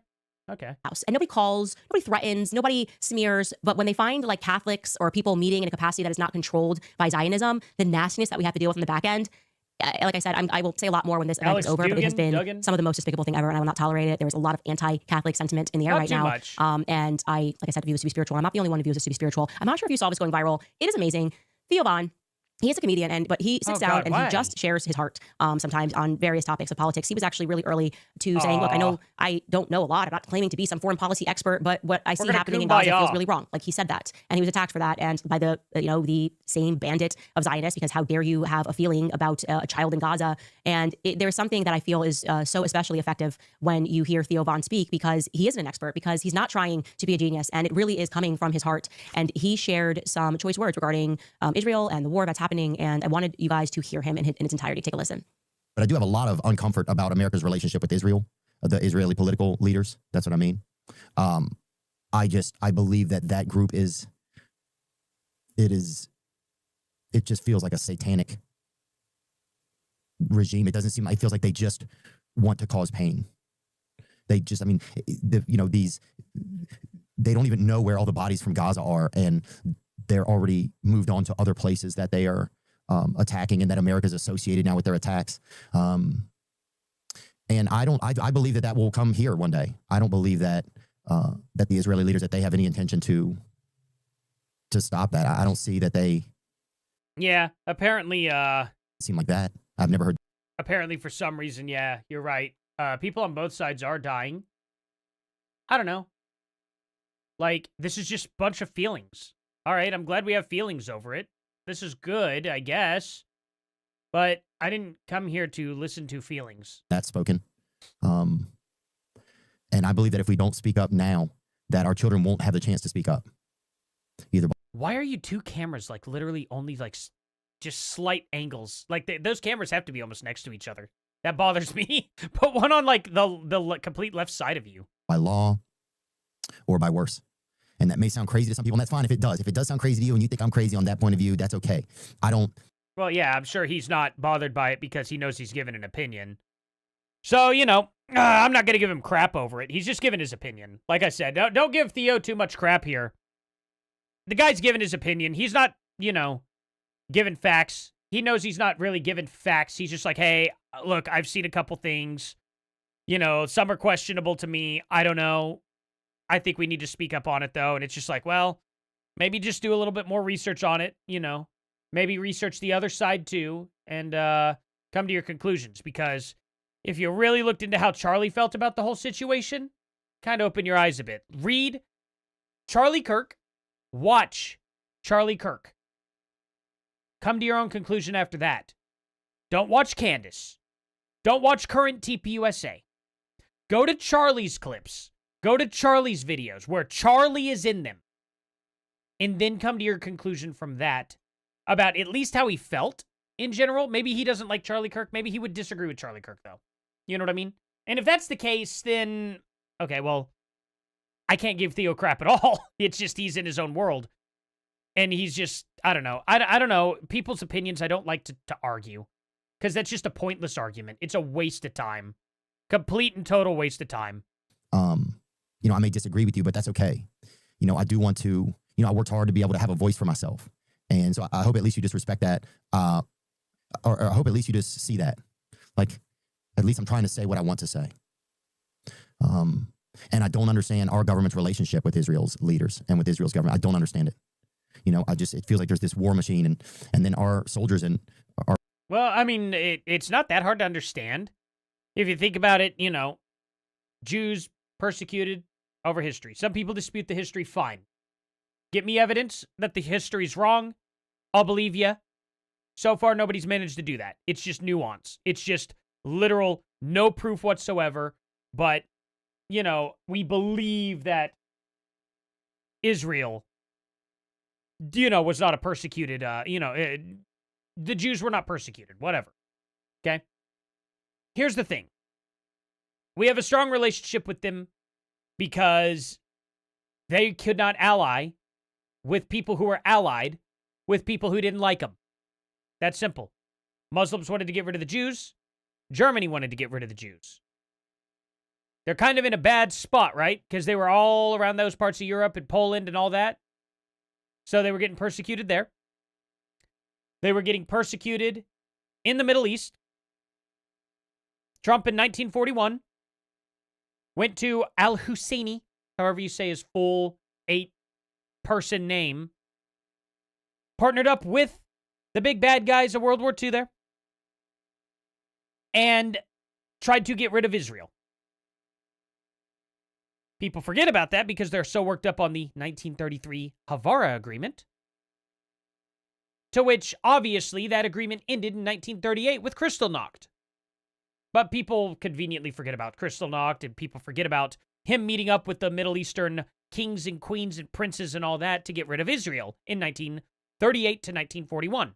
Well, actually, it was more 1940 to 1941, but still. 1938 is whenever he really started actually going after the Jews. Again, you disagree with the history? Fine. That's fine. I'm not going to argue with you on it. I'm just going to ask you to provide proof to back your claims. Put into these spaces, and they're just there to serve an America that they believe in. And it's no knock against them or anything like that. It's just, it just feels like it's causing a lot of pain and fear.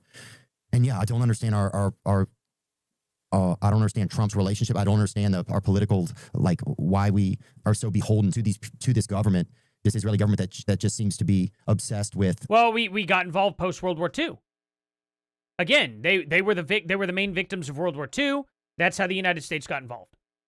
We were already allies with them in a technical place with the UK. The UK is the one who started the relationship with Israel. Seems like Israel is losing the UK's support for the most part, which is odd, right? Would be a little weird, but okay. I don't know. It's there's just something about the UK that just seems like they're tired of Israel. Wonder what that change could have been. Wonder, anybody else want to throw in the hat there why you think the UK is stepping away from support for Israel? I'll give you one Durka good guess. Control. And it feels like bloodlust. Like they just like, it's not enough. Like, oh, hey, Cloudy. Whoa, Gary was streaming now? Really? Or did he end it? Uh-oh, I hope I didn't cut him off or anything like that, or I hope, well, if he's on now, I wonder if he's, hold on a minute. Wonder if he, nope. He can, is he on now? If he's on now, I wouldn't mind jumping on with him. After what happened in Gaza, I don't see, to me... He may have a guest on, though, or something, or he may want to do solo, but that would be cool. I don't see how there could be any other view. I'm down. I'm always down to do stuff with Gary. I love Theo Von for that, and you can just hear the sincerity in his voice versus the propaganda that they're giving us. I feel the same way. I don't know how people can look at what... Wait, how was that anything else other than propaganda, though? He talked about his feelings about Gaza and Israel. That's crazy, Ken. Do you know what propaganda is? That's insane. What an insane take. They did in Gaza and believe that that's godly, that it's prophecy, that it is anything but exactly what Theo says, that it just feels satanic. Like you should just be able to spiritually have a reaction that lets you know that something's not right.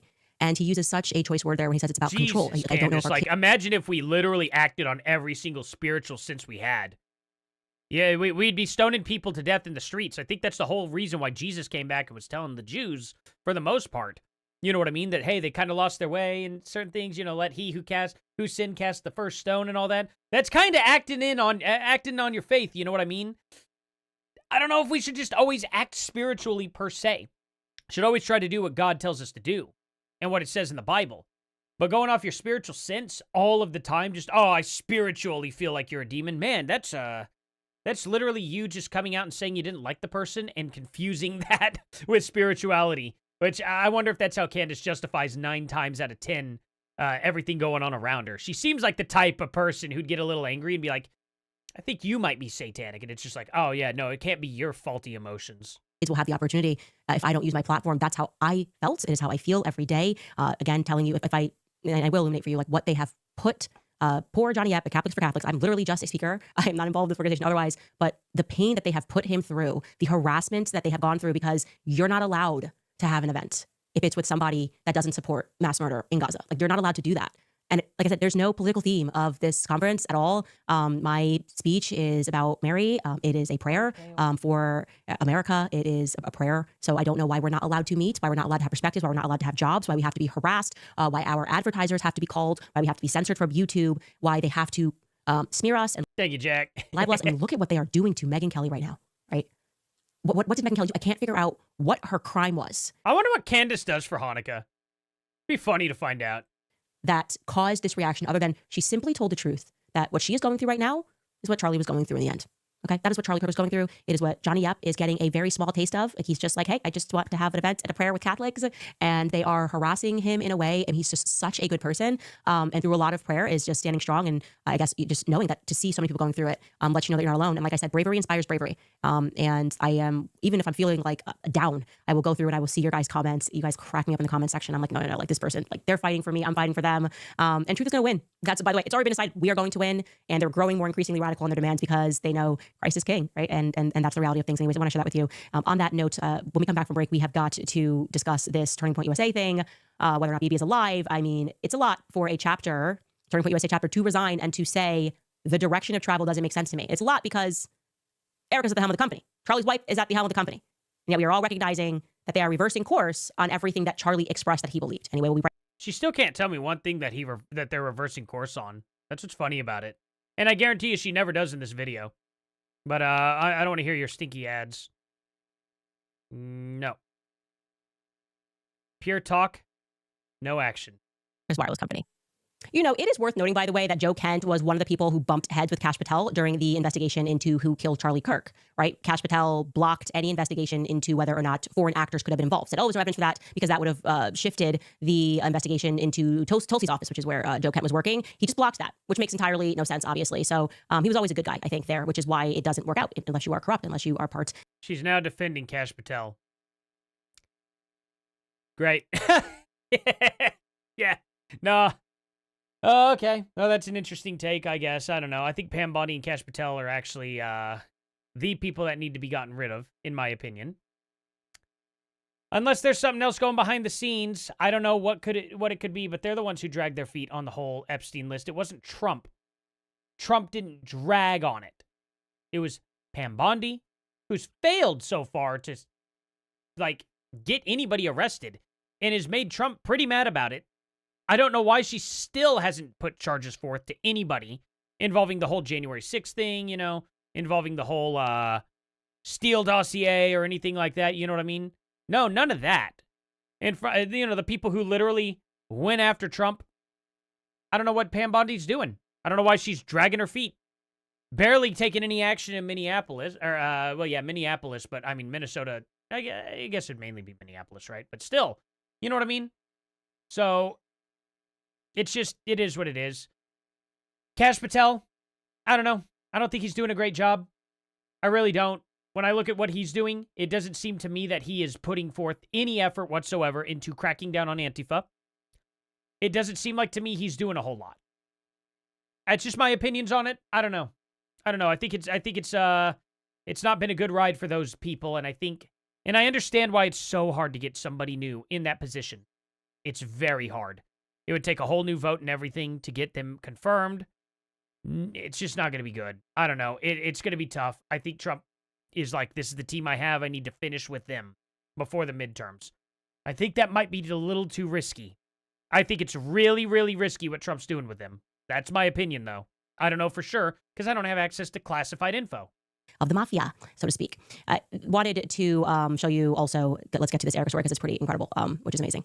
Yeah, so Pelosi obviously, should be in prison. We have been unpacking everything that is happening right now with just the changes, the sea changes, the messaging that is coming out of Turning Point USA. None of it feels like it makes any sense. We're going, okay, that's the opposite of what Charlie believed. How are you getting here? Like, it feels like they are simply directing. One thing that she could name that's the opposite, please, go for it. the ghost of Charlie Kirk. I think we could all agree that it's easier to control somebody. What's she doing? Thriller? Come on. Or maybe their mentality was when they're dead. You can say, this is what he would have done. This is what Charlie Kirk would have said. Well, so despite the fact that Erica Kirk went down to Arkansas, what was it? Arkansas last week, a couple of weeks ago, she made that sheepish appearance next to Sarah Huckabee Sanders, and Sarah Huckabee Sanders was signing the proclamation on behalf of Club America, which is Turning Point USA's incursion into high schools, buyer beware. The Turning Point USA University of Arkansas chapter announced that it was actually going to disaffiliate from the national group altogether. And this is not a small deal. It's a very big deal. Take a listen to this brief local news segment, and then I'll explain a little more. Yeah, very, very big deal. One college out of like 3,000 of them. Yeah, really. Okay. More. The Turning Point USA chapter at the University of Arkansas announcing it is rebranding and disaffiliating with the national group. The chapter's president said in a statement posted on social media, the executive board had become concerned with the direction of the national group. Says the chapter will now be rebranding to Young American Revival, focusing on advocating for Christian conservative values. Comes a week after Turning Point's CEO, Erica Kirk, paid a visit to Arkansas. Governor Sanders signed a proclamation endorsing TPUSA chapters in schools statewide. So this is fantastic news. It's great news. But beyond that, you should know that this was a unanimous decision. Everyone on the board agreed that they wanted to move away from Turning Point USA. And the chapter president, his name is Dino Fontegrassi, he published a letter onto Instagram, which you should read in its entirety. I want you to know that he's been with Turning Point USA for more than 5 years.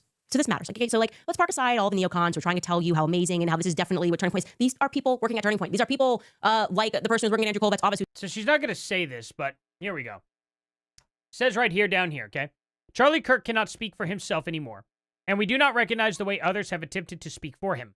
I hope that they mean Candace Owens as well, because she clearly has been speaking for Charlie. Though, the one thing I always took away from my interactions with Charlie was the importance of being your own man or woman. Sometimes that means making tough decisions, just like this one. I don't necessarily blame them for this. What I do think is a little inappropriate, and what I do think is actually, how would I put it, unprofessional, is instead of holding a meeting with TPUSA and having these grievances with them, right? They decided to just cut ties. They saw a couple podcasts and were like, you know what? We don't like this. You know what I mean? That's a little unprofessional. Imagine if your boss did that to you, or if your employee did that to you, right? If one of the two was just like, hey, you know, I'm just going to write you a letter to tell you that I'm not coming back, or that we're going to disaffiliate with you and all that stuff, instead of actually having a face-to-face meeting with your boss or with your employee. I think it's pretty cowardly. I have never quit a job and been not face-to-face with my boss to tell them exactly why I was quitting. Never once has happened. Ever. Ever. I have never went up to my, never, ever quit a job without telling my boss face-to-face. I've never texted him, I'm not coming back in, whatever. Anything like this. I never wrote him a letter. I never did that. And that's what this stinks of. If you're going to disaffiliate and you're going to quit, do it to their face. You know what I mean? To have a talk with them and see what's going on, because maybe they could have rectified something. But here's the deal, too. If his wife is going to come out and say, this is what I think Charlie Kirk would have done, or this is what Charlie Kirk would have believed in or something, then I'm going to go with that. Because that's his other half. That is Mrs. Charlie Kirk. She gets that authority. Nobody else does. I think Blake Neff and them probably maybe shouldn't do it, but they, you know, even the whole, like, I don't think Charlie would have wanted to come back came from Erica. You know what I mean? After he saw everything, his dreams essentially fulfilled, you know. Yeah, quitting without telling your boss would make you AWOL. Exactly. But yeah, I mean, it's just one of those things that I don't understand why she would support this. And she does this. She does what they accuse TPUSA of doing. She's like, this is awesome, but she won't read this part because she knows she'll get called out for it. They shouldn't be speaking for Charlie. Well, what makes you able to speak for Charlie, Candace? Who gave you that authority? He didn't marry you. So, let's park aside all the neocons who are trying to tell you how amazing and how this is definitely what Turning Point is. These are people working at Turning Point. These are people like the person who's working at Andrew Colbeck's office who's telling you something has changed here and something is not right. Stop gaslighting these kids, okay? Well, then tell me what it is. What changed? Please tell me what changed. And so Dino, I'm going to read you this portion of the letter because I think this is the most powerful portion of it. He writes, "We have many grievances with Turning Point USA, which we will shortly make known to them in private, but I will share only one. We are generally put off by how Charlie Kirk has been used by Turning Point USA since his assassination. Statements like, quote, Charlie would have said, and quote, Charlie would have wanted." Wow, she's actually stupid enough to say it out loud. Wow. Candace, how many times, I would like for somebody to please make a clip of all the times that Candace has said, Charlie would have said, and Charlie would have wanted. I would love to have that at my fingertips. I will gladly play it on this stream. If anybody was able to find, like, all the Charlie would have said, Charlie would have wanted. Have felt in many instances. Oh, I bet I could find it too. Let me Google it. Instances disingenuous and manipulative. Charlie Kirk cannot speak for himself anymore, and we do not recognize the way others have attempted to speak for him. Though the one thing I always took away from my interactions with Charlie was the importance of being your own man or woman. Sometimes that means making tough decisions, just like this one. Okay, and like I said, Dino, he's not just a person that just signed up and is causing drama. He's been there for 5 years, and incredibly, he would very much know, and I'm going to guess it's going to be him understanding how Charlie was pulling away on the topic of Israel, because Dino Fontegrassi, in July, was a part of that sit down that Charlie did where he discussed Israel and Gaza. He sort of just set up with a bunch of students and tried to get their opinion to show donors, like, you can't treat these kids like this. It's the direction, the direction of wind, it's just changing, right? And I want you to watch that clip of Charlie, and you're going to see Dino is responding to him. Take a listen. How many of you guys think when a lawmaker, a man I respect like Ted Cruz, uses the Bible to justify aid to Israel, doesn't even know the verse, do you guys think that's like not the best way to approach this? Raise your hand. I find prophecy as policy generally to be theologically problematic. I mean, there's plenty of things that the Bible says that have been done throughout parts of history that certainly a nation state doing today we would see as a bit of a problem. When it comes to sending these, what you said, $300 billion to any foreign country, all I can think about is across our own southern border, we have an actual military in the form of the cartel that kill thousands of people, and that's leaving out the hundreds of thousands of Americans that have died to drug overdoses due to drugs that have come across our southern border. And it's insulting that that money goes anywhere else because we have such a huge problem here. And so... Wait, why cut Charlie's answer off? Okay. They know how Charlie felt. Actually, he was also on the Charlie Kirk show. I believe he was on it actually after Charlie Kirk was assassinated. So when he's coming forward and he's saying something is not right, they are pretending Charlie would want stuff that I know that Charlie would not want. People need to listen. And I am just getting so tired of all of these frauds out there that are, like I said, gaslighting us. Just gaslighting us and telling us that Blake Neff now somehow holds the keys and knows what Charlie would have wanted. Mikey McCoy, this like kid who came out of nowhere, knows exactly, like, we were his best friends, so much so that we won't even help the public investigate what happened on that day. Things that in no way would transform the ongoing investigation. Answering basic questions would actually remove some of the rumor and innuendo. No one can explain to me why these tapes were removed, why there's so many lies. And the public can see this. And at this point, like I've said before, I find it to be utterly immoral for people to be pretending that everything that Erica is doing right now is normal, that it is moral, that it is righteous in any way, that it is excusable, that she has lied through her teeth, been caught so many times that it's some like stage of name a lie. Grieving that nobody's gone through. Like, you ever hit the stage where you just pathologically lie about everything and you just like, hit the world tour and reverse everything that your husband said. And it sickens me especially. Still hasn't proven what it was. Won't say what it was. You reversed everything he said. Like what? Nothing? Okay, cool. They're backtracking on what Charlie wanted. Like, she'll never say what it was. She'll never say. It's always something or doing things, but that's the closest we get. Because of how much I love my husband and thinking, God forbid, anything ever like that happening, and me knowing who his enemies were, me knowing who put him through grief, knowing who stressed my husband out, and suddenly he dies, and like give it 3 days, and they're like sitting in his studio, opening Amfest. Like, there is something deranged happening here, and there's no amount of propaganda that is going to convince these students, these employees who are fired for even asking simple questions about, hey, why does this feel weird? Get out, we don't care. Work like dogs, worship Erica. This is now suddenly a monarchy. There is no amount of social engineering that is going to change this, okay? We are going to continue to stay on top of Erica Kirk. By the way, to let you guys know, the reason why we need to pause the series is because learning about, I'm in a deep research hole right now regarding that cult that Renee Crossman, who Erica partnered with over in Romania, was in the Family International. Think like the Charles Manson, like the Family International, and Child of God, Children of God is what it was called before that. And I have made contact with ex-family members, and it's getting really interesting in terms of me just wanting to learn a bit more about this cult. Like, they said that they had said it's plausible that Erica could have been raised in this. And they said there's certain things that they learn, and the saying "God bless you," and that's the whole child of God thing. It's like you are saying certain things, the Lord this, the Lord that. And so I wanted to make sure, as I always do, that I'm doing a thorough examination and having these conversations. And I'm just making a lot of research right now because it feels like it was just a random area that I didn't expect, or I guess a random clue or hint that I didn't expect to stumble upon. And it gets even deeper than that. I didn't know that there was a connection between the family or that's how they rebranded the Family International and Epstein. So I always want to be thorough in research that I present. I don't want to make any mistakes. They wait for you to make a mistake, by the way. The frauds wait for a mistake to be made. They'll ignore all of the stuff that's out there that has been proven. I mean, we've done so much research. Our team has not made any mistakes. We have offered so much research, documentation, all this stuff.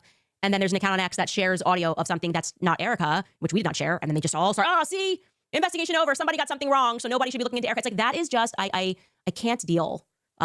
Oh, now she's admitting that she got it wrong. Wait, was that the flight log specifically? I gotta hear. Shares audio of something that's not Erica, which we did not share, and then they just all start, see? Just the audio. Gotcha. No, you guys got it wrong pretty badly. And by we, I didn't know we was Project Constitution. That's odd. So you are, why would you say we in referencing to Project Constitution putting that audio out there? That's a weird one, isn't it, guys? We should probably look into Project Constitution. That's a weird one, that she referenced him as we. Anybody else weirded out by that? Investigation over. Somebody got something wrong, so nobody should be looking into Erica. It's like, that is just, I can't deal with that sort of obvious social manipulation. Like, why don't you respond to what I did? Why don't you respond to what I said? Why don't you go point from point? Why don't you sit down and debate me? If anybody would like to, with the platform, who makes videos about me, would like to actually sit down, or especially people at Turning Point, like I keep saying, and your best get is basically like an I'm with her campaign. Like, Hillary Clinton's a woman, so she, let's leave her alone. Who cares if there's some bodies? Who cares what happened in Haiti? That doesn't work with me. It doesn't work. I'm impervious to that. I am a woman, so the whole leave the women alone thing doesn't work on me. I know what women are capable of. I watched a lot of IDTV when I lived in New York, by the way. Like, I really know what women are capable of. That's real life. Shout out to everybody who watches IDTV. It's real life. Who the bleep am I married to?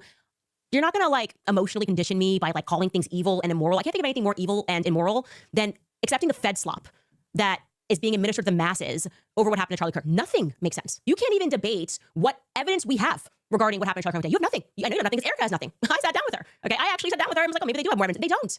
So you're all about. They don't have any more evidence, huh? Any more evidence whatsoever? No, of course. Why would Erica Kirk have evidence in an investigation? I got a question. Did any of the families have any evidence whatsoever about Brian Kohberger? The entire time? Kind of weird that, 4 victims, 4 families, none of them could get information for years.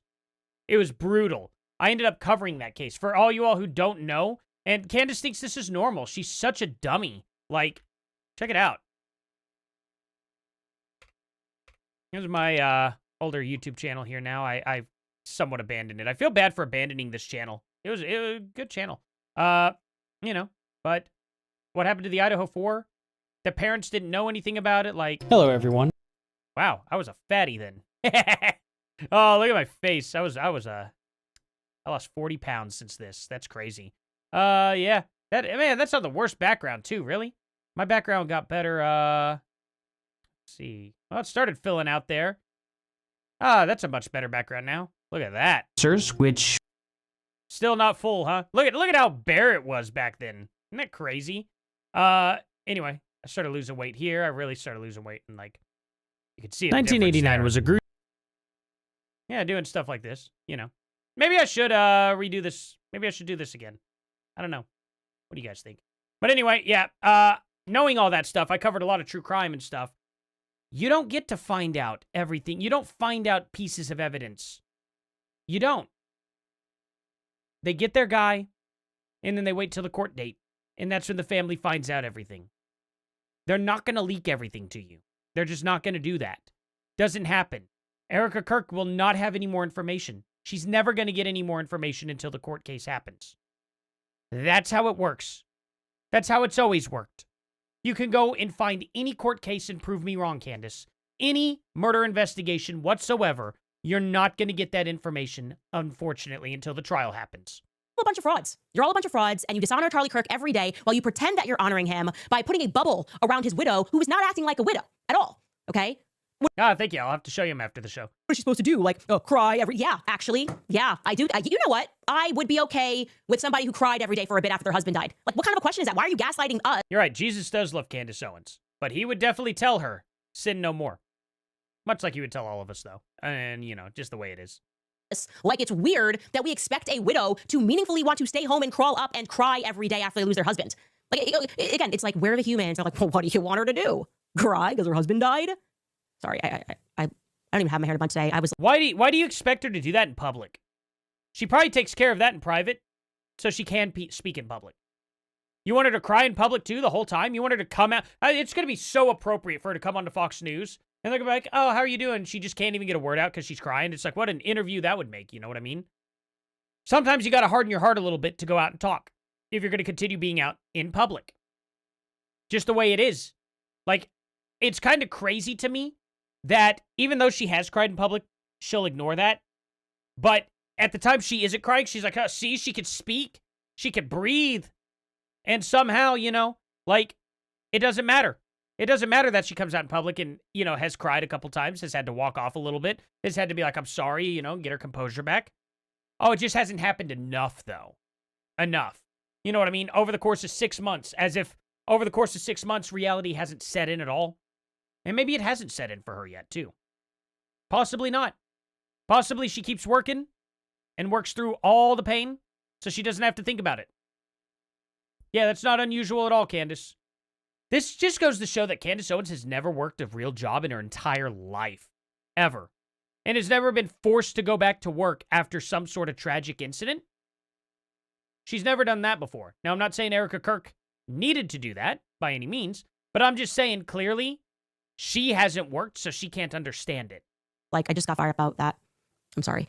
It does annoy me every time I just think about it in the context of just the amount of gaslighting that's happening, the obvious, oh, everyone go, go, go, go, yay, somebody got something wrong, it wasn't Candace. They literally were making videos wrapping me into what somebody else published. That had nothing to do with me. They don't want to respond to what I'm saying. They just want to keep saying it's immoral. Okay. I'll keep ignoring somebody who's got like 13 adjacent sex trafficking scandals. Oh, no, it's fine that Erica's working with Harvest Church and they're currently being sued for trafficking children from Romania. That's fine. Look the other way. Everybody grieves differently. Like, these people are just disgusting. I said earlier, a friend was here.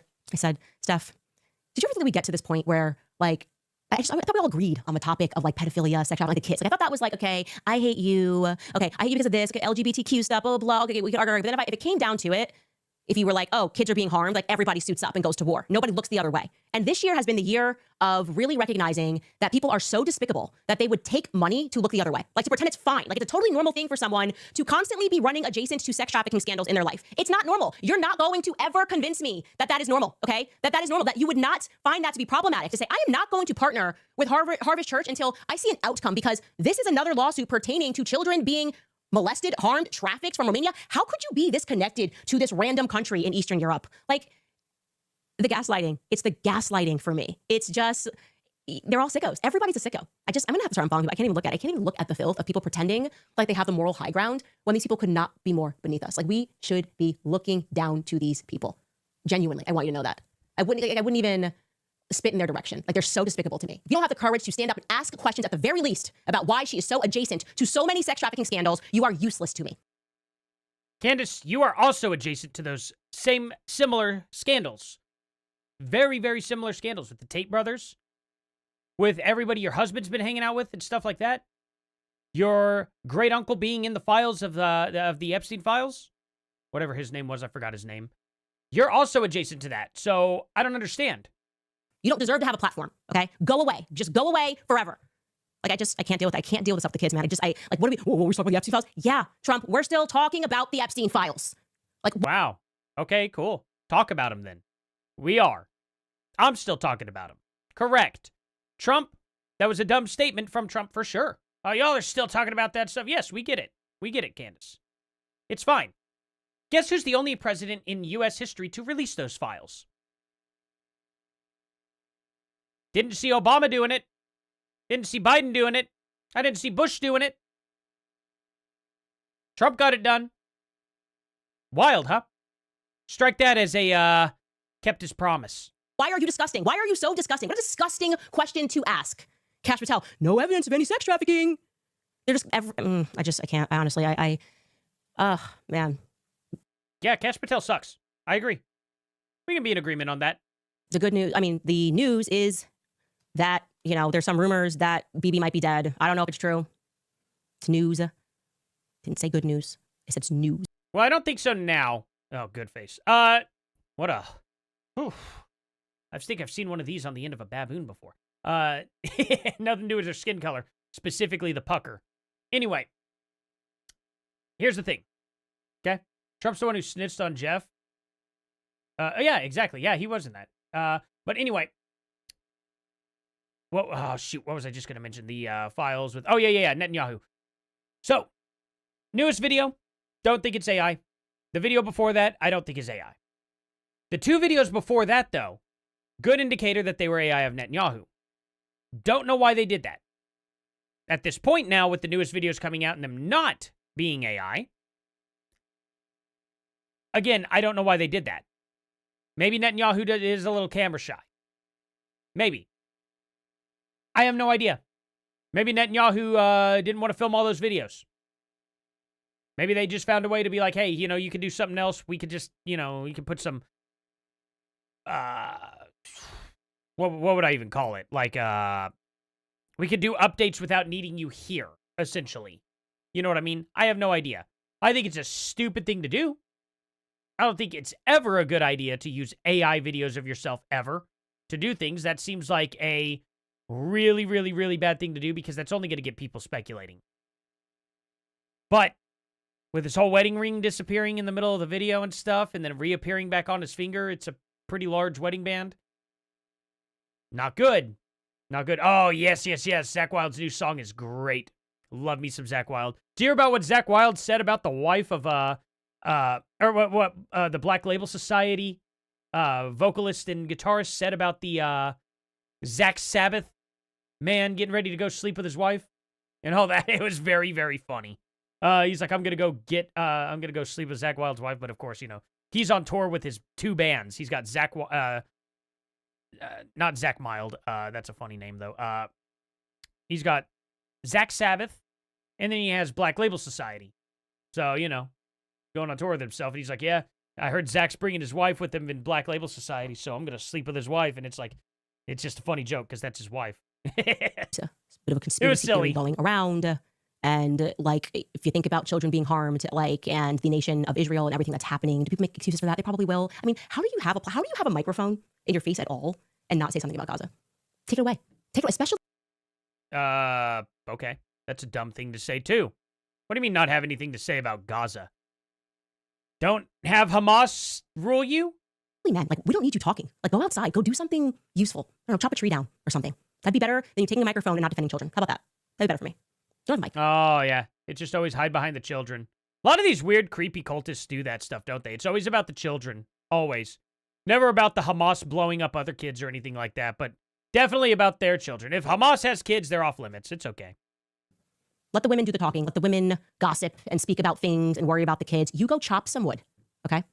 Like, good night, sunshine. You have a good day. I gotta go. I'm honestly like, I don't know what just happened, but I'm like now seeing red, thinking about like all of the men who are just like on YouTube gaslighting us about like everything that's happening at Turning Point USA. Like, it's so disgusting. And it's like Can you tell me what's happening at TPUSA?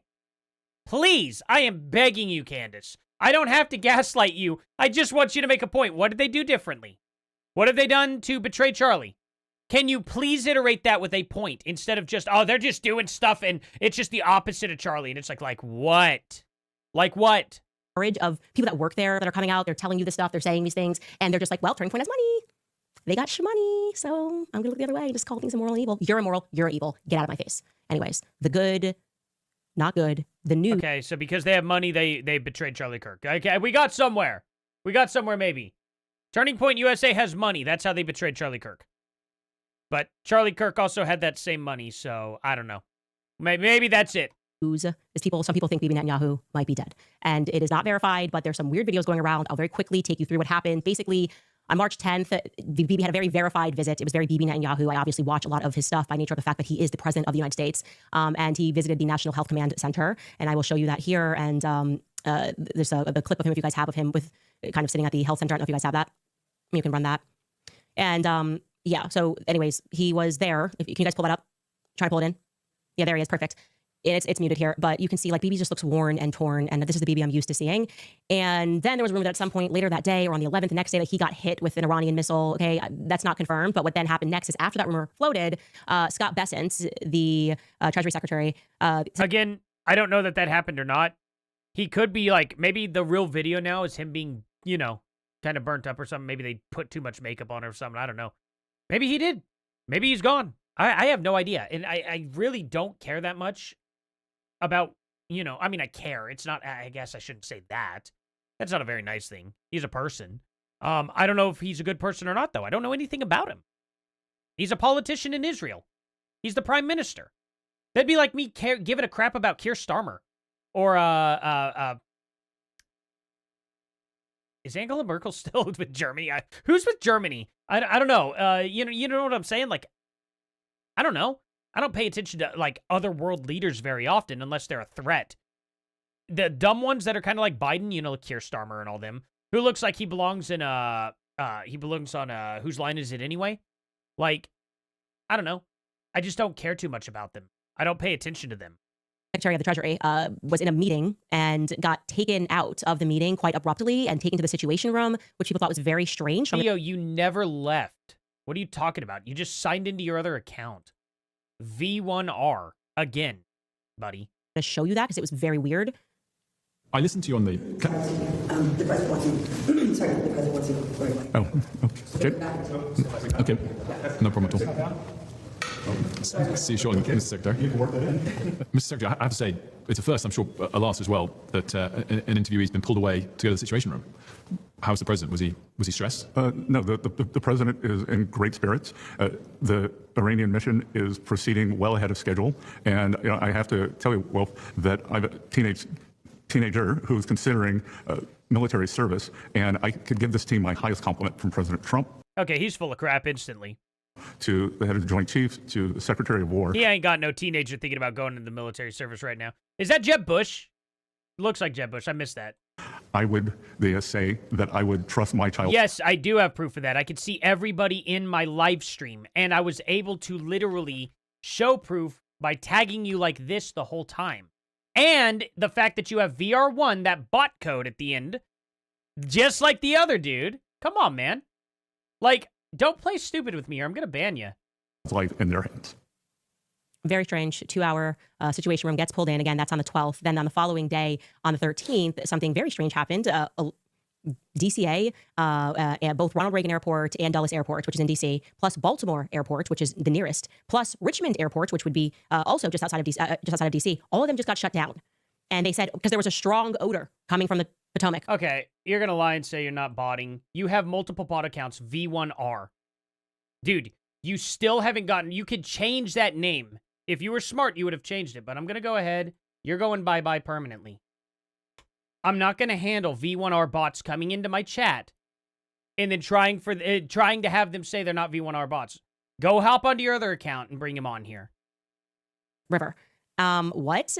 It was shut down for about 2 hours, 20 minutes. And then when they came back, they said that there was a circuit board that overheated. They didn't say where that circuit board overheated, but that was the reason they shut down 4 airports around the White House. No, that's obviously a lie. Something happened. To me, it's like they were trying to get somebody in or get somebody out. They didn't want anybody else in the air. That's my opinion. Obviously not a fact. Then people were going, I really think BB's dead. I think he's dead. And then came Fingergate, essentially, on the 14th. They then posted this video. Don't ever call something Fingergate, please. Like, that's too much ammunition, Candace. I'm referring to Israel posted a video, the Prime Minister's official account, and it just feels AI, is what I would say. It feels AI. Look at his forehead. He's like totally cleared face now. It's supposed to be like live. It's not. People thought that they saw 6 fingers. Some people dispute that. They think it's just a fat pocket. We can definitely say he's smoothed out. And what's all... It could be a green screen behind him, in all fairness, for that. That doesn't look very bot-like. Let me see. This looks like a green screen behind him. Because, see, there's no definition here. Does that all the time. If I turn my green screen up, you'll see that kind of happen with me, too. Not green screen. No. What's it called? The team's green screen effect background. It's where you don't have a green screen. It's the green screen effect. I hate it a lot, and it does that. It takes away your definitional lines and whatnot. It's not good. At least I haven't tried it in, like, the past 10 years, but whatever. Yeah.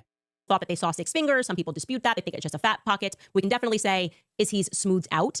And what's also notable is that despite being there, allegedly, he missed the Security Council meeting, which is it's only 5 fingers. Highly unusual that he would miss that meeting. They sent somebody else in his place. I think Israel Katz ran it. Then somebody noted that his son, Yair Netanyahu, who normally tweets or retweets about 30 times a day, like he's constantly retweeting, he went completely radio silent for 7 days. 7 days, which was definitively atypical. You can go and look up his pattern of tweeting. Very strange. And then finally, like Bibi Netanyahu 2 days ago on March 15th posts a video, and it is highly produced, like using HD cameras, a boom mic. They've got a film crew that's being used. I mean, look at this. It's crazy. Now he looks younger than me. He's now, he went from Benjamin Netanyahu to Benjamin Button. Okay? He's going backwards. It's time to soak up. I've never seen anything like this. You're in the middle of war. People are in bunkers. You're supposed to be in Jerusalem, but he's doing this to prove he's alive. He gets. Well, so again, it might be that he's not dead. It might be the fact that he is in a bunker at the moment, too.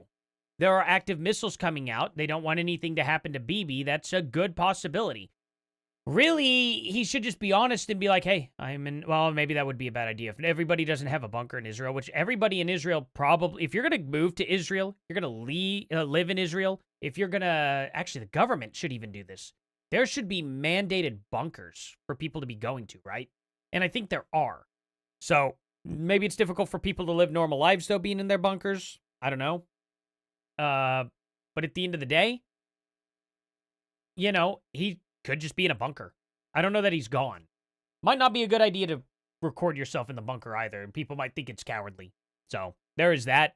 If I were a politician who was hiding in a bunker, I would not let people know I'm hiding in a bunker. You know what I mean? This like coffee shop thing going on. And it's just weird. I mean, the reality is it's just very weird. You don't have to work this hard to prove you're alive.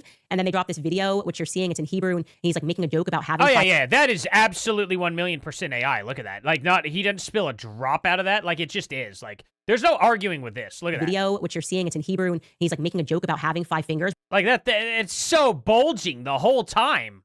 Are you kidding me? But it's giving Joe Biden... No light reflections really either, too. So, I mean, we could tell that this was definitely AI. Going to get ice cream. Again, strange just given the context of, hey, you're in the middle of a war and it's like you're getting coffee. This is how you're trying to prove that you're alive. This was weird. One thing that freaks me out that makes this seem so real, though, is his crooked teeth. And he's got one tooth that's a little bit like discolored and whatnot. That does not change. That is a crazy detail. So this wasn't just simple AI. This was really, really, really good photo editing. But yeah, definitely the lighting is wrong. You could see the color of the lights. They're not going to come up on his face like this. Unless it were sunset, but you can see in the background that it's not sunset. So, yeah. I mean, this one was definitely AI. The next one was AI. The other 2 videos do not look AI to me at all unless they just got so good. And if they got that good, it's... Oof. We're kind of finished if that's the case, you know? The whole thing is very strange. And I started thinking, I don't know if I think he's dead, but I think he's injured, maybe. I thought maybe he's injured there, and they're using these HD, highly produced cameras because they're making his face. I don't know what to think, but I know that that's not normal behavior for Bibi. Like I said, when we showed you that first thing, he's just sitting down. That's how he normally is, like riffing on the side. There's no glam going on. But I don't know. It's very strange. And I should mention that he also then no-showed the military. Look, if Bibi's gone, we're going to find out that he's gone. You know what I mean? There's no way to hide it. So I'm not worried about this at all. Like, we're either going to find out he's gone or find out that he's not. Like, actually, what would that do? If that did end up happening, Candace, okay, do you think it would be a good idea for the government to be like, oh, they took out our leader? You know, do you think it would be a really good idea for Israel to come out and be like, hey, Iran, you got our leader? Probably a really bad idea. Probably a genuinely stupid idea. So why even bother speculating on this? Like, first of all, they wouldn't admit it until the war's over. Second of all, they may never admit that that's what happened. Because, hey, you know, maybe he passed away in his sleep last night after this whole war. It took such a big toll on him. We know if we see something like that, then they're lying. But does it do any good for them to let their enemies know that? Candace, sometimes getting the truth out there every single bit as soon as it happens isn't the best move. It's not a smart move. It would never be a smart move. What was a really dumb move was whenever Iran, you know, tried to cover it up with a cardboard cutout. Even they didn't want people to know that their leader was gone. Because guess what that does? That completely and totally, like, defeats all morale. It defeats morale. And if the Israeli people found out that Netanyahu was actually taken out, what do you think the Israelis would think? They'd get freaked out. They'd probably panic. Not a good idea for the country to know. Military council meeting today, a critical military council meeting, and they said that he has never missed that ever. So that happened today. I obviously can't confirm if he's ever missed it because I'm not exactly keeping up with his day-to-day schedule. I don't have a BB tracker. But what we can confirm is that despite missing that meeting today, he did show up to post another bizarre, Candace would come out with that, hyper-produced video of him and Mike Huckabee joking about him being alive again. Like, it's very strange of showing you this video. Here it goes. Mr. Prime Minister, I want you to know the president asked me to come and make sure you were okay. Yes, Mike. Yes. Now, this does not look like AI to me whatsoever, but maybe she'll point something out that I missed. Let's see. I'm alive. I checked that, and I'm happy to see that. But he wanted to make sure because, you guys get along too well. I know, and we shake hands with 5 fingers in each hand. But I have to tell you, I'm alive, but I have this card. Oh. And, don't read it. So it's a punch card. Mm-hmm. Today, I erased 2 names on the punch cards. And you see how many more to go on this batch. You know what the good news is? My name is not on the punch card. Your name is on the list of the good. That is a wildly, like, to do that heavy of a handshake on there. I don't see AI not messing that up. It looks pretty good to me. BB could be trolling her, though. Oh, man, he should. He should release AI videos from now on, and they should be bad AI videos. How funny would that actually be? And try to play it off like it's not AI? You'd have Candace rolling. That would be the ultimate troll. Let's see. Marcus, Rumble, let's see. 6 Seals, Part 1, White Horse of Revelation. Oh, yeah, the Revelation Seals. We could go over those if you want to, I guess. I've been listening to that a lot as of late. Wait. It won't let me pull it open on here. Oh, it pins it when I click. Well, that's weird. Okay, I'll pin it. That way I can click it later. Good guys. Thank you. And what the president and U.S. forces are doing is incredible. We're very proud to stand shoulder to shoulder with them. And getting rid of these lunatics who'd like to develop nuclear weapons and the means to deliver them to every American city after wiping out Israel. They ain't going to do that. We're wiping them out. I love it. Thank you, Mr. Prime Minister. Good to see you. Thank you, Mike. Thanks. Take care. Ain't? They ain't gonna do that? Like, I don't say ain't. You're gonna say it's AI because she said the word ain't? If that's the best you actually can do, then I'm pretty convinced now that this couldn't be AI. That's good job. That's a unique dialect. It's regional. Ain't gonna do that. I don't know why these hyper-produced videos feel very strange to me. You don't really have to prove you're alive. Just be alive. Just be alive. Yes, I'm AI. Hell yeah. Heck yeah, actually. Trying to clear up any kind of cussing. Don't want to be doing that. Just go to a press conference, do what you used to do. So that's where this is going. This is kind of all this is going on. Skylar said they're posting more content now. Where'd you say he was, Skylar, at the Air Force Base today, greeting people? I think that's happening while we're live on the show. But I wanted to give you guys a little background on where those rumors are coming from. Okay, yeah. People think that they've killed BB or that BB was killed and that they're using stunt doubles and AI and they're now doing a lot to show that he is alive. So there's the background of that. Yeah, okay. Again, Candace, what is the point of it, though? Let's say, okay, maybe he is, maybe he isn't. What is that? How is that of your concern, really? And how it's not even my concern. I actually don't care if he's, if that's the case whatsoever. At this point, they would just be trying to save face. If Iran did get a missile to him, sucks for him. I don't know. I'm sympathetic, too. You know what I mean? He's a person. Maybe he was a bad war hawk. I don't know. I have no idea if he was or wasn't. I'm not going to sit here and pretend like I know any of that. But I do know one thing. It'd be really dumb to let Iran know. Guys, we will be right back after a brief break. Okay, so her best actual... Wow. Amazing. We're going to skip the comments today, and we're going to go into our other video now. What a video to go through. What a worthless, pointless video. This is only 50 minutes, which means she has... how long for the comments here? Okay. She goes 44 minutes. So I can already tell you she doesn't have much information on Bride of Erica here. Or Bride of Charlie. Doesn't have any real good information. We'll go through this. This will be hilarious. Let's see here. Matt Walsh's ironic tweet and women who ended her husband. Okay. Okay. Erica timeline from 2015-2018. The shady Phoenix bishop behind the Tesseract building purchase. Okay, start. Okay. All right. Wow. She really doesn't do very good live streams, does she? 45 minutes. And these idiots keep donating to her, and none of their donations are going to make it in. You know what I mean? It's kind of funny. Kind of funny, in my opinion.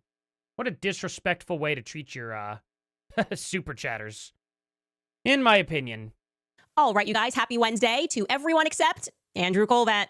Yeah, because yesterday he went on to Dave Rubin's show and he said that Erica was not seeking the spotlight. Take a listen to this. Erica has always been. Erica has not been in the spotlight at all. At all. I have rarely seen appearances with her. What are you talking about? Been tremendous. And she never sought the limelight. She was always very happy to sort of be doing her own thing and just be supportive of Charlie. I gasped when I heard that. What? Wild. That is wild. I mean, at this stage, I Okay, back your claim, Candace. could probably write a biography on Erica's life, and my conclusion thereafter would be that I have never seen someone throughout their life demonstrate such a consistent interest and make such a concerted effort to become famous. I say that truly. And you know what? We just now have to get back into their story, Charlie and Erica's story. You should know more about how they met. Plus, later on that same topic, Matt Walsh tweeted a thing. He's a staunch defender of Erica, which made the thing that he tweeted last night ironic to say the least. Welcome back to Bride of Charlie. We have nothing to hide. Great. I might have played that whole thing, and it may be copyright. Hope she didn't copyright that stupid song. It'd be dumb, though. It's just a couple arpeggios from a single cello. So, I could do that on guitar, maybe. Anyway. I should learn her intro on guitar. That'd be funny. Okay, so first thing I want to say at the top here is that this Erica Kirk story would not be complete if it did not also feature a few questionable Catholics, right? I'm sorry, Catholics, but it does. We cannot deny the facts here. And it tracks. I mean, we've been going through this journey. We've got filthy All the Catholics that speak out against Candace are fixing to get called out. Let's see it. evangelical pastors. We've got shady Mormons. We've got terrible Jews. This is like a game of Pokemon at this point. We have to catch them all. Anyway, we had explained to you guys on a previous episode that wherever Erica and Lori go, accusations of financial fraud tend to follow, right? Throwing it back to the Erpenbeck brothers, Uncle Rick Erpenbeck, that brand new glossy Tesseract school, ultimately a charter scam in which money inexplicably vanished, just evaporated into thin air. The school went. Can you prove that anybody was scammed out of that school? For real? Oh. You okay, boy? Uh-oh. 1 second, guys. I gotta take this boy outside. He is throwing up. Hey.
Whew. Sorry about that, guys. Oh, okay. You're a good boy. Go lay down. He ended up choking on a piece of his freaking red bone there that he peeled off. Probably gonna have to throw that away. He's got a tire that he hasn't been able to do that too, but that red bone, fortunately, is starting to flake off in pieces now. So, sorry about that, guys. Didn't mean to interrupt like that. Bankrupt, and that's where Erica went for elementary school. So it's like literally Ohio, and then she goes to Arizona, and it's got these financial things kind of even already surrounding them. And then we happened stomach upon her. some interesting information. We learned that Tesseract afterward became Notre Dame Prep, and I was like, well, how?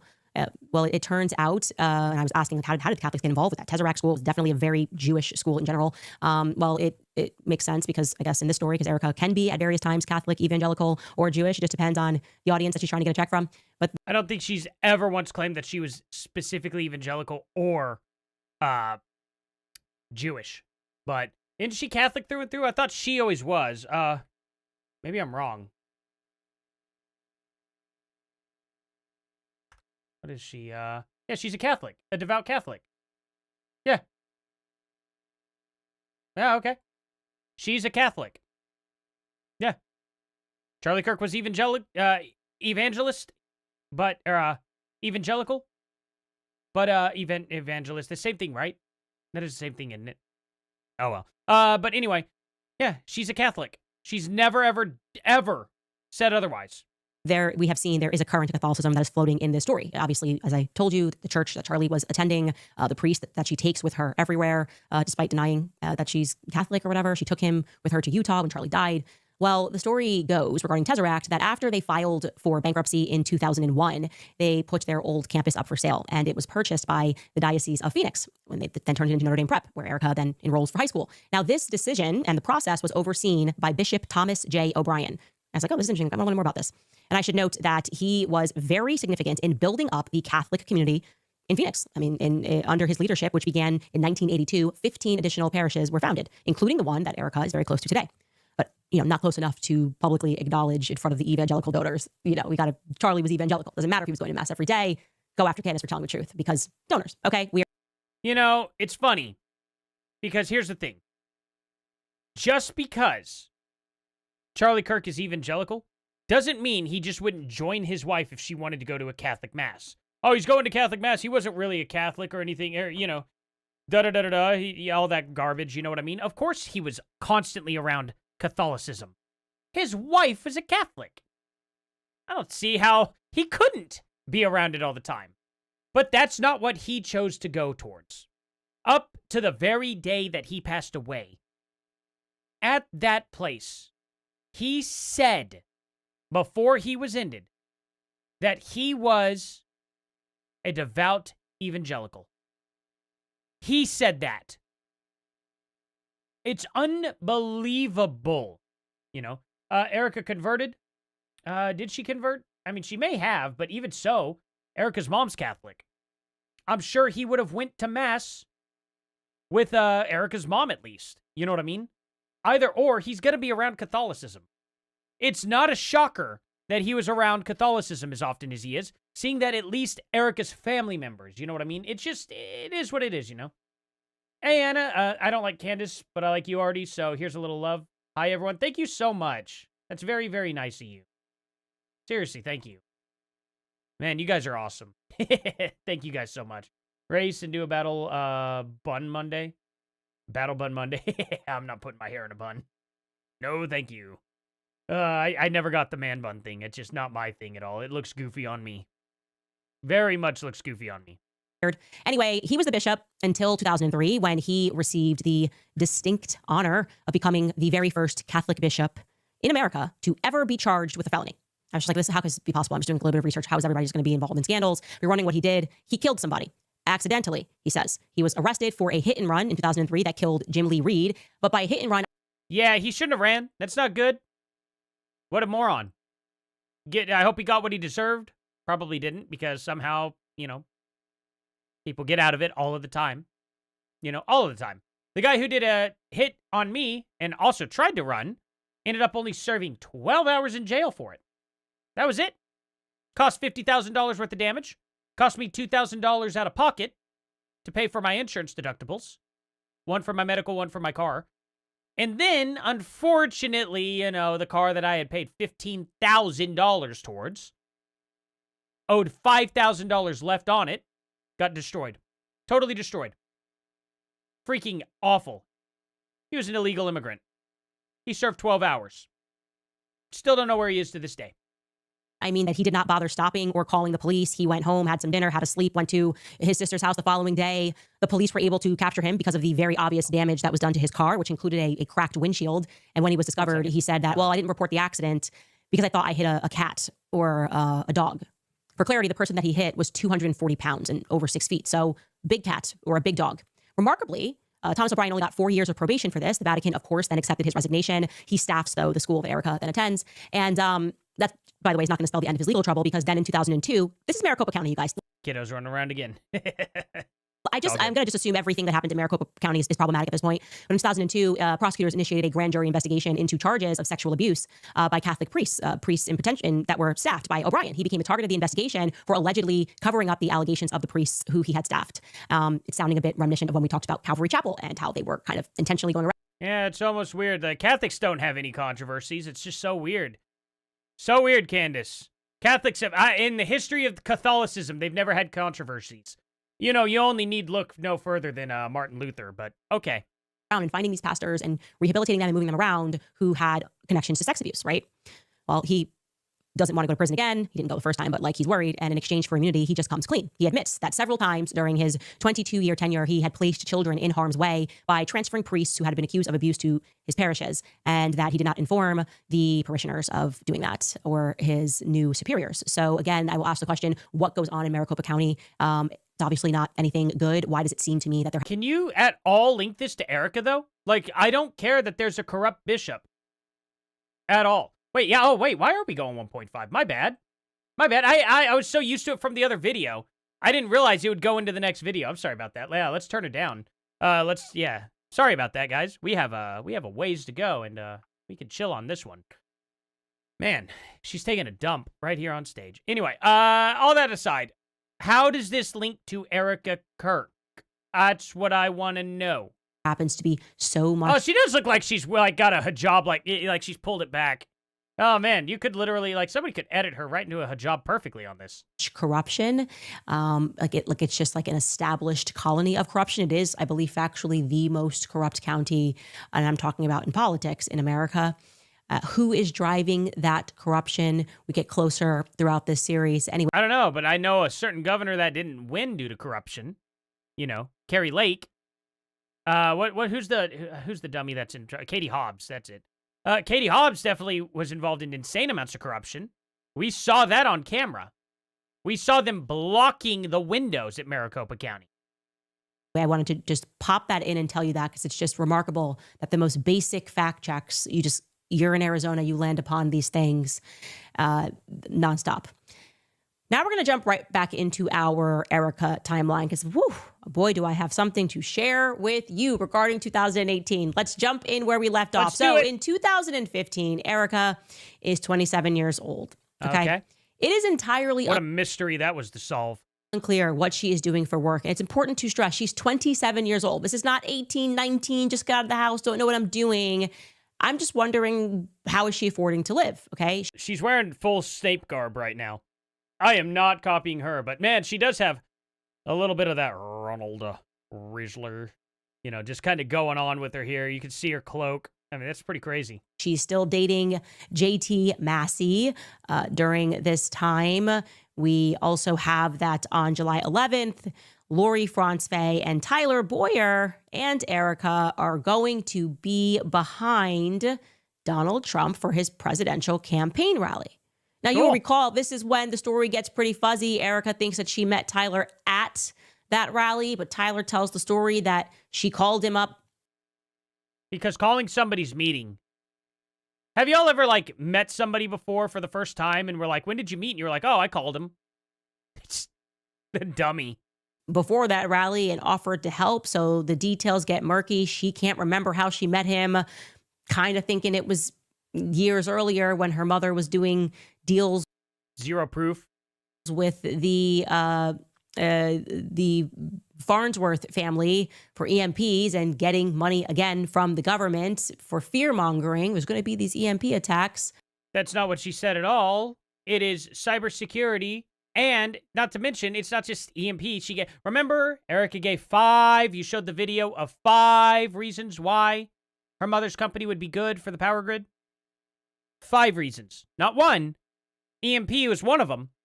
Solar storm was number 2, which, if you haven't noticed, right now is the worst possible time for solar storms. We're getting out of the solar maximum, it looks like, which is going to be good. It'll put us in another 10-year, solar minimum, I guess they would call it.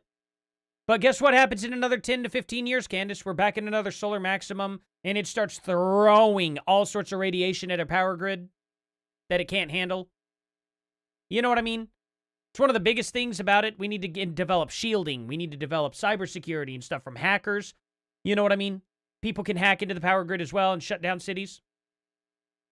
I don't know. It's not that crazy, Candace. It's not that crazy that her mom does that. Anyway, in mid-August of that year, Erica goes to Canada. She travels to Montreal, through to Estrel, Quebec. Again, not knowing how she is affording this lifestyle. She is traveling with Nicole Rothstein. God knows, how does she afford it? Have that in November. Her mother establishes G Tech Industries LLC. I know you're going to say, what does it do? It protects us from cybersecurity. It protects our grid from cybersecurity. Or it not protects it from cybersecurity. It protects them from people trying to get in and hack the system using their cybersecurity. They give it, shielding, physical security, probably one of those 5 reasons. You know what I'm saying? Well, at least probably all 5 of the 5 reasons that Erica Kirk literally went to, what department did she go to? Wherever she went and lobbied for her mom, you know what I mean? And her mom's company. I don't know. Seems like that's probably the reason why. It's Lori. So it's like this, she's doing this whole EMP thing and she's getting money and she's saying this is the threat and she's working with people that she knows and she's going to get your tax dollars for doing that. And so that's what she's doing with G-Tech. We have... Yeah, literally cybersecurity and physical security for our power grid. That's really it. Then thereafter that Erica soft launches another charity that's called For the Cause in Phoenix. And yes, the cause is always going to be children. It has something to do with children at a hospital, but it looks like it never really gets out of the gate. I mean, that's today. It says coming fall of 2015. Unless it's shut down, who knows? I don't know. Coming of fall 2015, maybe it didn't work out. Great. That's cool. What this proves what? It looks like it never did arrive, but she was associated with that project. That is all that we can find in terms of what Erica was doing for work in that year. Okay. And what does this prove? How was she getting paid, Candace? Like, okay. We jump into 2016, and now you should know that Erica is 28. She's going to be 28 years old. And we still have no idea what she is doing for work. And now she's living in New York City, one of the most expensive cities in the world. So the question you should ask yourself is, how is she making money to afford this lifestyle? And I'm going to remind you that these are the years that the people at Next Model Management remember that she was at Next Model Management. And she was not. Notice how she worded that. Not that she was working for Next Model Management, not that she was involved with them, that she was at there. She went to their building. Possibly. She never proved it. She never showed that that Erica actually ever went there. But she does insinuate for sure. You know what I mean? Yeah, Candace is wasting her time looking at every single detail of Erica's life. I guess it's making her a lot of money to keep looking at it. Kind of. I bet that this stream isn't doing quite as well. Yeah, 300,000. Last time it had like 500,000 views. I'll move it over. This is, yeah, she's definitely going down the crapper when it comes to viewage. In charge, or the point person for the quote unquote model apartments where they put the models that were coming from Eastern Europe, and that she was attached in particular to a building on the Upper East Side. So that would track if she was getting paid that way. Otherwise, I can't figure out what she's doing. Yeah, maybe it's not public. And maybe you're never going to find out what she was doing. Does it really matter? Because it's not public information. So maybe you shouldn't dig into private information about it? On May 9th, she shares that she's location scouting in Williamsburg, Brooklyn. For what? It is unclear. In the past, she's made statements that she was a casting director. Casting directors are not. She was also trying to work on a clothing line then. Maybe she was thinking she was going to open up a physical business in New York. Who knows? Not the same as location scouts. So this is kind of the Jane of all trades thing that she is consistently selling. Later on in the future, she's going to claim that... Wait. Are y'all suggesting I do some sort of April Fool's thing? Wait. Great point, Angie. Wait. April Fool's Day is just around the corner. Hold on. She always wait. I don't know. I'm going to have to do something on April Fool's Day then. We'll have to see. This is the year that she launched Bible in 365. On a future post, she says, in 2016, I started Bible in 365 in my New York City apartment. That is objectively untrue according to corporate filings, okay? Candace, corporate filings do not mean that's when you started doing it. That is the dumbest statement I think I've ever heard in my life. If I were going to open up a guitar school, and I started by literally getting all my lesson plans and stuff together, and I was like, yeah, I'm going to start giving, start my business. That's when I consider myself starting, is when I'm taking it serious. Not when I get the LLC back. You know what I mean? I could start teaching guitar also before ever having an LLC. I don't have to have one, by the way. So her starting it in 2016, that doesn't mean it launched. That probably means she started developing it. Like, that is completely and totally stupid. I never considered anything that I've started to be defined by when an LLC started. I don't even have an LLC. You know what I mean? I don't have one. When did I start this YouTube channel? Well, I started this YouTube channel actually back in 2015 when I started doing stuff with it.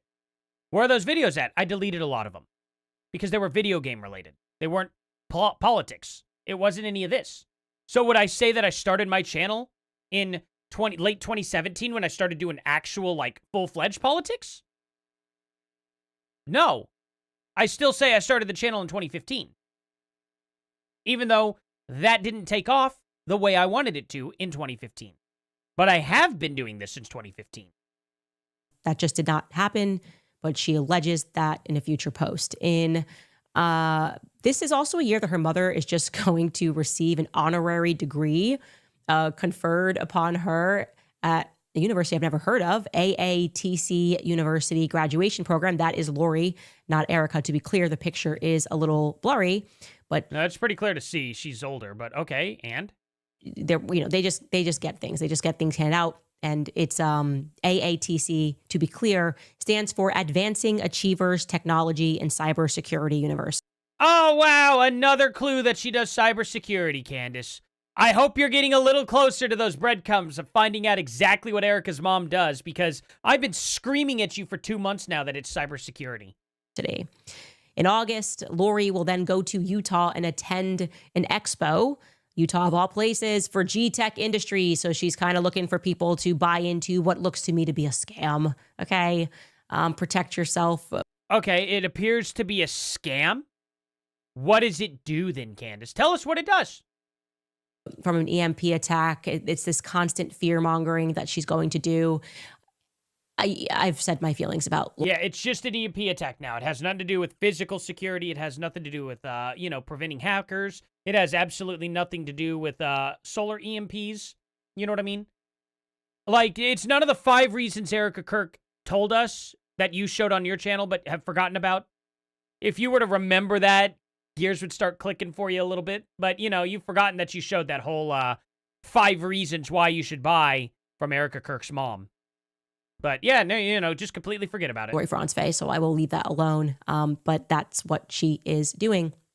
And then in August, we find Erica somewhere in the Mediterranean. I could not figure out where she was. My guess would be Croatia or Italy, based on the water that certainly is the Mediterranean Sea. Again, unclear how she's affording this lifestyle to be able to travel the world and do these sorts of things while living in New York City and not having a job that is apparent to us. That doesn't mean she didn't have a job, though, Candace. Guess what? Find where I've worked. Go ahead. Try. You're not going to find it anywhere. It's not public. I don't publicize where I work. I don't publicize anything about my jobs. That's a stupid thing to do. What would that do to benefit me, really? Other than I've talked about Google. Down with EMP. Yeah, exactly. Down with EMP. Heck yeah. That's just crazy, right? That she is so trying to diminish what Erica Kirk's mom does. And for what reason? Why is she trying to pretend like she can't figure it out? That's just such a bad angle. It just makes Candace look like an idiot. Lori then releases an intent to sell G-Tech Industries to Saxon Capital Group. A little fun fact here, Saxon Capital Group is actually Lori. Lori is an 86% owner of Saxon Capital Group. They released this onto PR Newswire, and then it turned... Yeah, they have to report on mergers. They do. That just happens. Every merger gets reported on in the news. Out that years later, Saxon Capital Group, with Lori as a minor partner, they're going to file for an IPO, and they're like, yeah, no, we actually never did that deal. So just a little bit more of like, you know, Lori trickery, like, oh, I'm selling my company, but then she doesn't actually sell it to them, according to them. To who? And who did she rip off?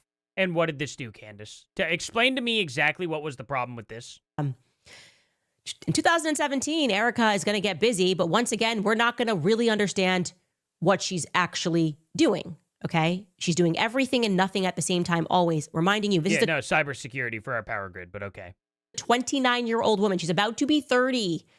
Okay, you can't just like not do something in life unless you're unspeakably wealthy. I guess Yeah, and guess what? She was. Okay. That could be the lifestyle, but that's not the circumstance for Erica Kirk. Oh, okay. So Erica Kirk didn't have any money, but was still doing this. Okay. All right. Yep, you're right. You got her, Candace. Now, how did she pay for the flights and stuff, though? What brain rot is this? On January 12th, she establishes the Elm Group LLC. Okay. No idea what this company does. Nothing makes sense in terms of what this. Okay, let's see what the company is. Okay. Articles of the organization. Okay. Okay. Wait. This looks like a consent of statutory agent. Okay. This is a contract. This is like the front page of a contract. Why would this tell you anything? You know? This is literally, actually, this is hold on a minute. The duration of the limited liability company is perpetual. Management of the limited liability company is vested in managers. This seems kind of like an NDA, like the front page to an NDA or something.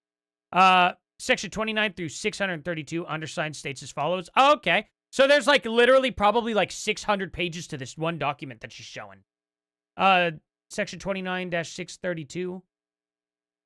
Prudent to ARS. Let me just look it up real quick. What is A.R.S? Hold on. Section. This could be easy to find out.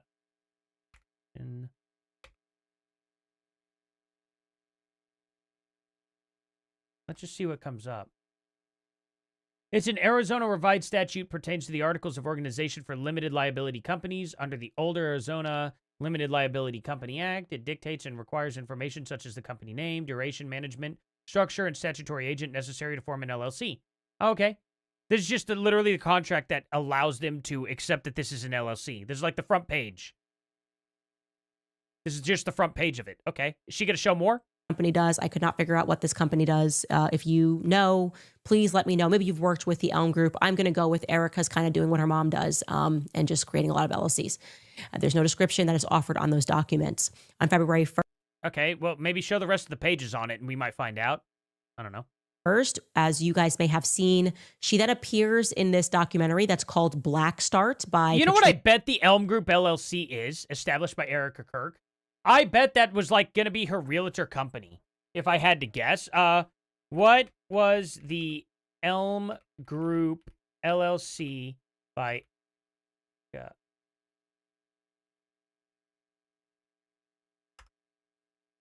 let's see here. There's a Candace Owens Reddit group. Let's see if I can find it. Actually, you know what? Let's just do AI. Let's just see what AI says, because I can't find anything there. Let's see if they have anything on it. Let's see. We'll go to Grok. And what was the Elm Group LLC Kirk? See if he can find anything. He'll scour the internet. Yeah, Patrick. The documentary also features the CIA director, James Woolsey. Now, I want to say this documentary is about EMP attacks, right? How the government needs to prepare for them. So it's a bit more of her mother's propaganda, so to speak. No. It's 5 points. It's not just one EMP attack. speak, and she is going to present her mother's business model. I'll let you take a listen to a quick clip of this. We have 5 major threats that make our grid extremely vulnerable that we've presented to congressional officials. 1 being cyber, 2 being hackers, 3 being physical threats, 4th one is solar EMP, and the 5th one is man-made EMP. I can't believe she showed this and still openly said she can't figure out, like, why they are afraid of, like, man-made EMPs. And that's it.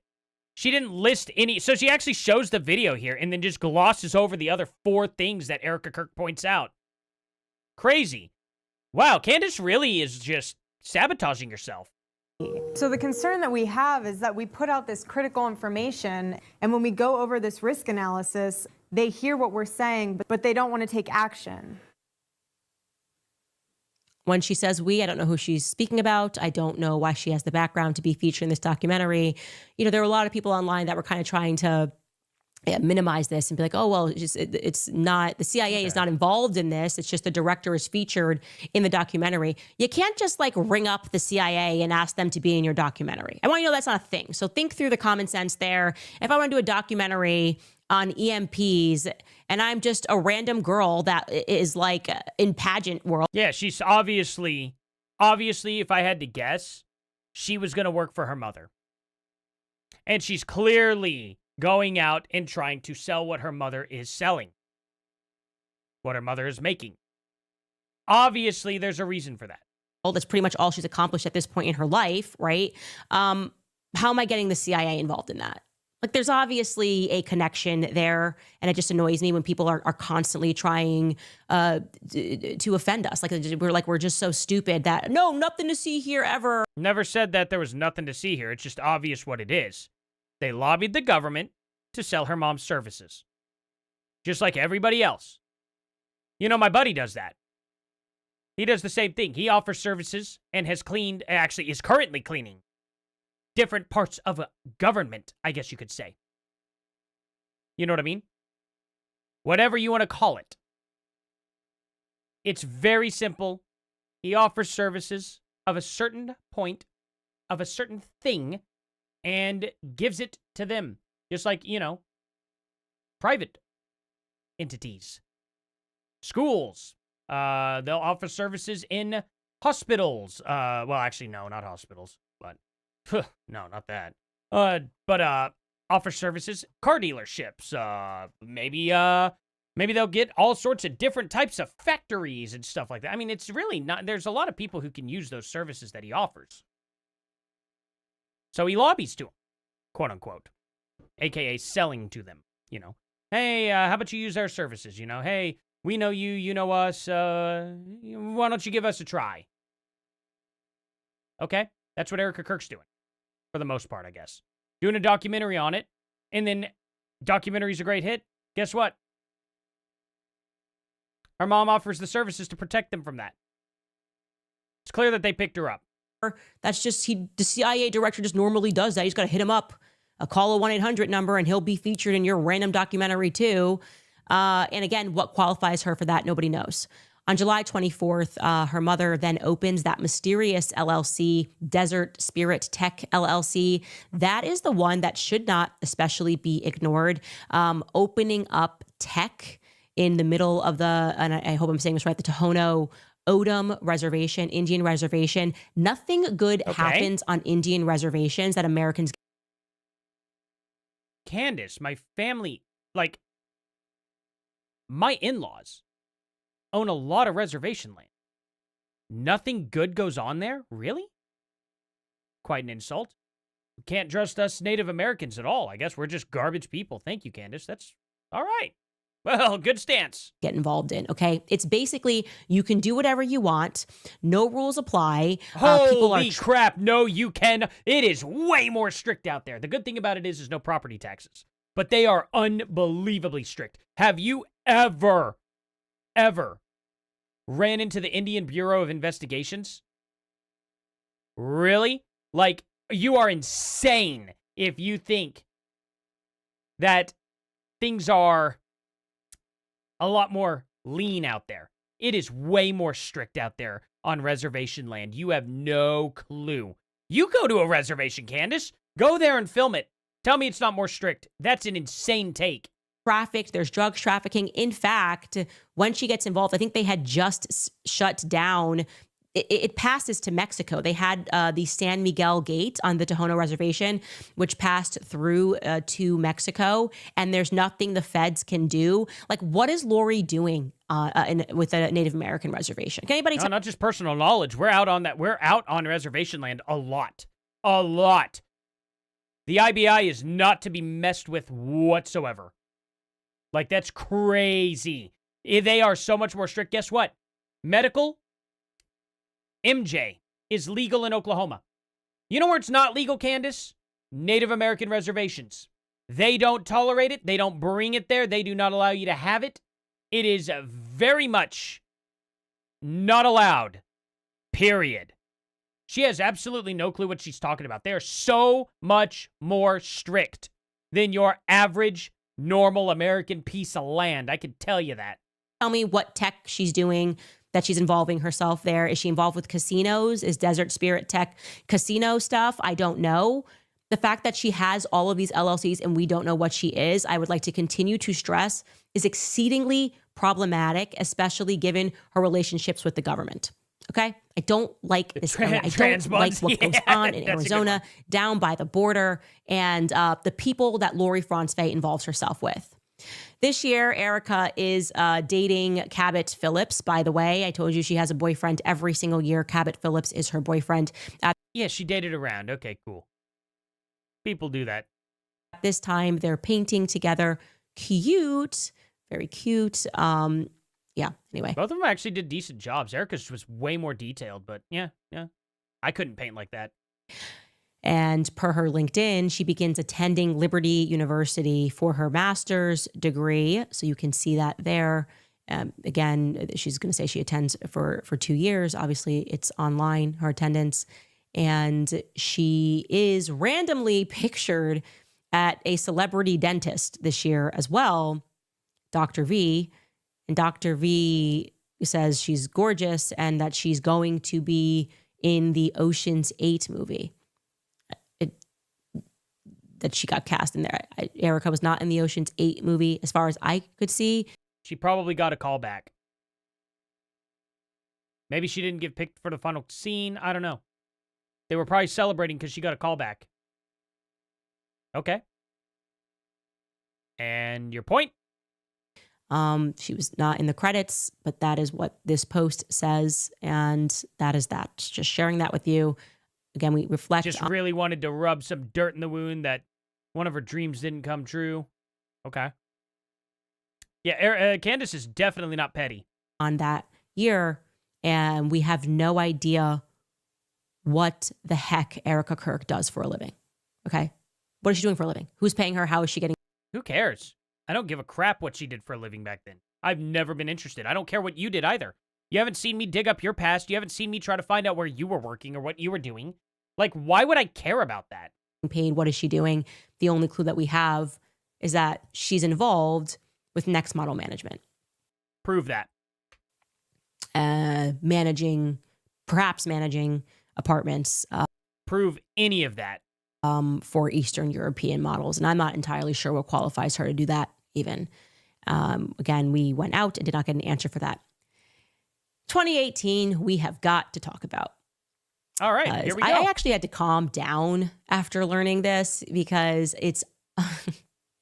Was it too hard for you to understand or something? Let's find out.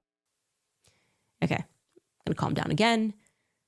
2018 begins with Erica ringing in the new year with Cabot Phillips, her boyfriend, and Lori are going to ring in the new year together. So they are, it's just stunning when you just consider her saying she never dated while she was in New York. It's like, you mean somebody I think made actually the joke, like she never dated, somebody who wasn't famous or somebody who didn't have a platform. I believe the quote was she didn't date anybody in New York.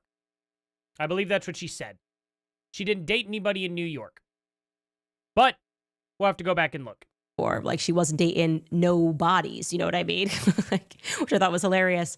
Anyway, I wanted to put this into the timeline that it's on April 7th that Charlie predicts his own death and says that he knows that it is going to be associated with Turning Point USA. Yeah, I don't believe any text messages you show anymore since you lied about him in the Talmud. Now I have no reason to believe that these aren't faked. I just find that point to be very interesting. And he says, if I tell you the true prophecy, I know in my gut it's really sad. I hope it's wrong.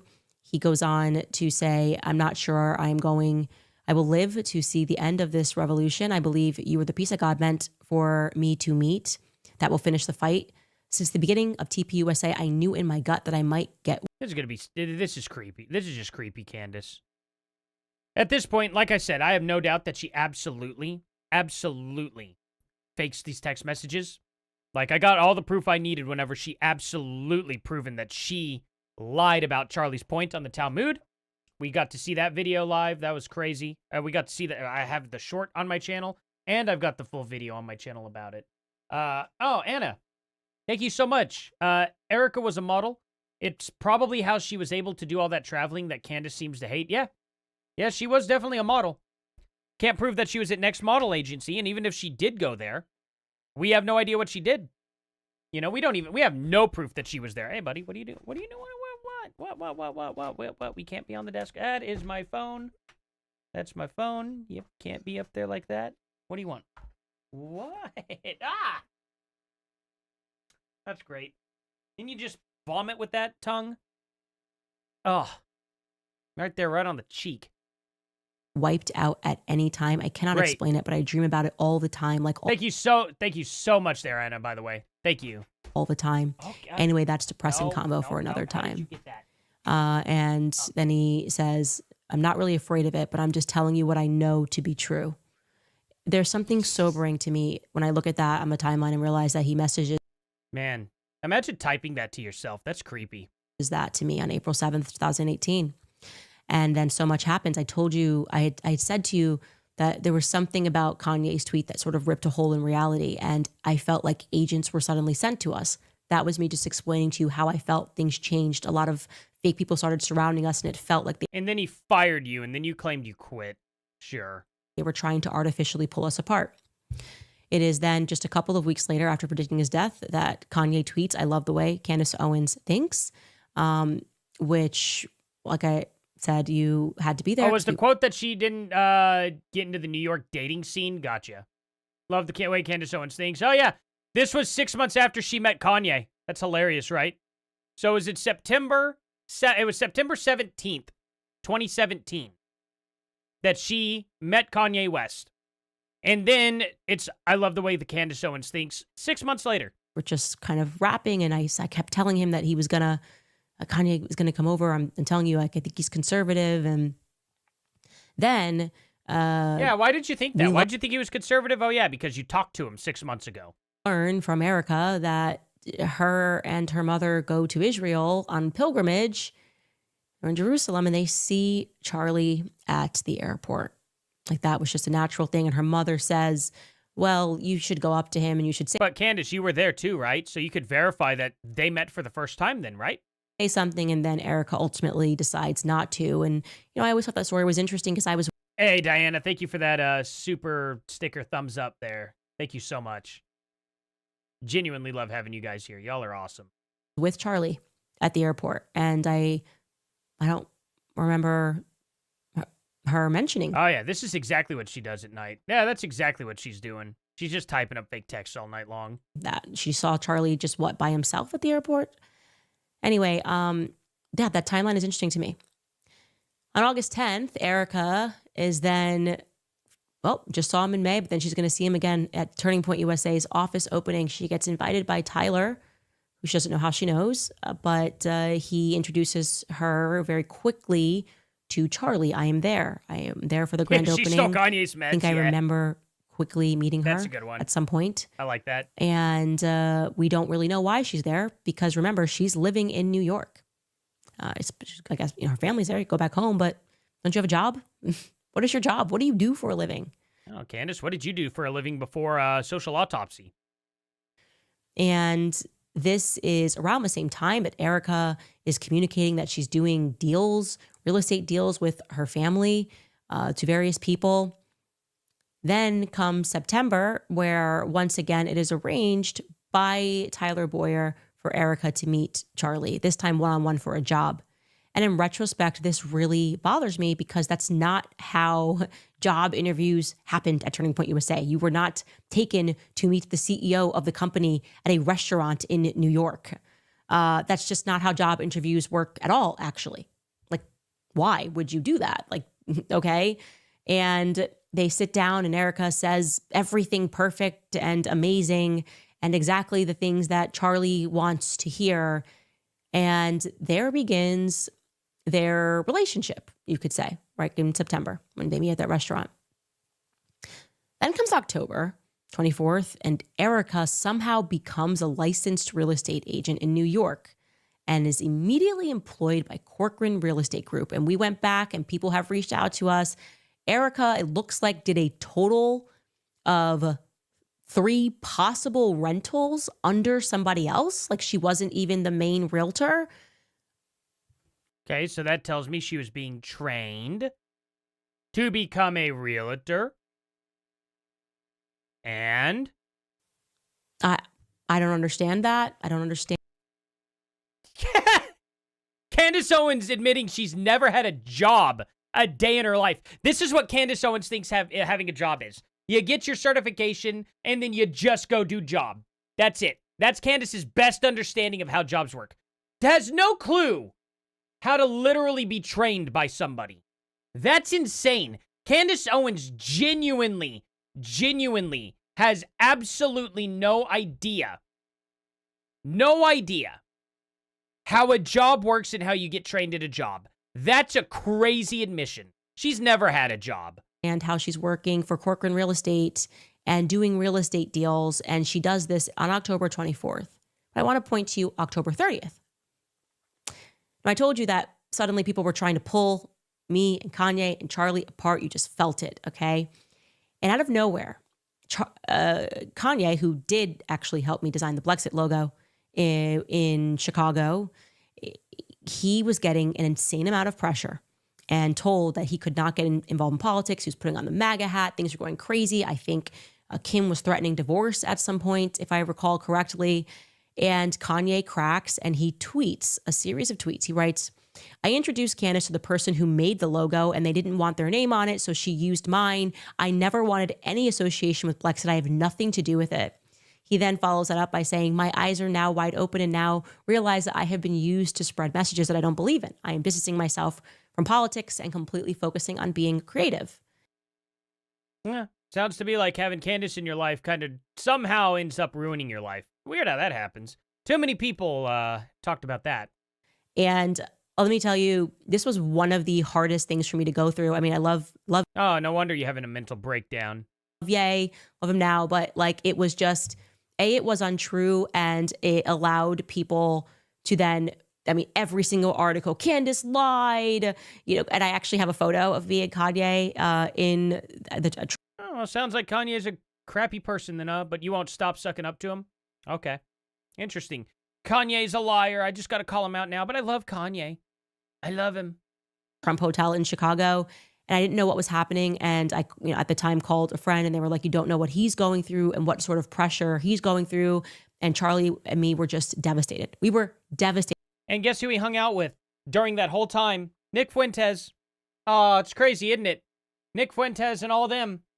Weird how that works. Weird how that works entirely, huh? By this because it made us look like we were liars, okay? And we were in a position where people wanted to see us fall, okay? Why am I telling you this? I get reached out. Can't remember why you told us this? Okay. I mean, somebody reached out to me. I get reached out to by a young woman in New York. And she says to me that at this time, she said, oh, Erica knew Kanye. And I said, Erica didn't know Kanye. What are you talking about? Erica never knew Kanye. She said, no, Erica knew Kanye.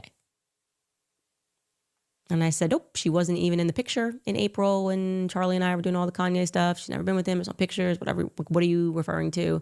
And I just assumed that this was like maybe something that Erica said, she lies all the time. Maybe she was just like, oh, now I date this guy, now whatever. And then she says, no, I have like actual proof that when all of that stuff was going down with you and Kanye and Charlie that Erica was backdialing and telling people that she knew the people that were around Kanye, that she had family that was around Kanye. This just in, Erica Kirk has black family members. And pushed for that tweet to go out. Okay. So I said, can you get me some proof of that?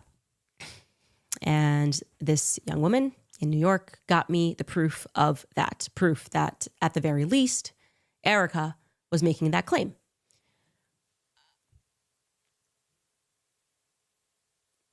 What I can tell you is that neither me nor Charlie nor Kanye knew that Erica knew someone on Kanye's team that, and now who knows if it's her real family or her Nicole Rothstein family, or she just calls everybody family. So no proof? But you're telling me she's playing like she's some cute new girlfriend watching us go through this entire thing, being absolutely heartbroken. And yet she's like on the side telling people that she knows. I thought we were going to get proof. What's this? Where's your proof? Hold on. Let's go back to it. Rothstein family, or she just calls. No, I gotta find out. This young woman in New York got me the proof of that. Proof that, at the very least, Erica was making that claim. Show the proof. Please show the proof. What I can tell you is that... You don't have it? Oh, that's a shame. It just blew away in the wind. But you saw it. You saw it. That counts. Neither me nor Charlie nor Kanye knew that Erica knew someone on Kanye's team that, and now who knows if it's her real family or her Nicole Rothstein family, or she just calls everybody family. But you're telling me she's playing like she's some cute new girlfriend watching us go through this entire thing, being absolutely heartbroken. And yet she's like on the side telling people that she knows like why that went out. She knows why Kanye, like his... Maybe Charlie told her why Kanye, put that message out. Who knows? Right? Maybe that's the case. But I want some proof of what you're saying. Hand was forced. Let me tell you guys right now. I'll tell you something right now. I will find out who in Kanye's circle knew Erica when that tweet went out. Oh, I'm going to do that. I'm going to do that. I swear to God. I'm going to absolutely find out exactly who Erica Kirk knew. I promise. That's too good. Yeah, I'm sure you're going to make up some. I'm sure you're going to. It's going to be Britney Spears' handler. We're going to circle back around to that. I guarantee you. It's going to be Britney Spears or Justin Bieber's handler, or it's going to have something to do with the Calvary Church. Anybody want to make any bets that that's what next episode will be? It's they're going to be like, found it.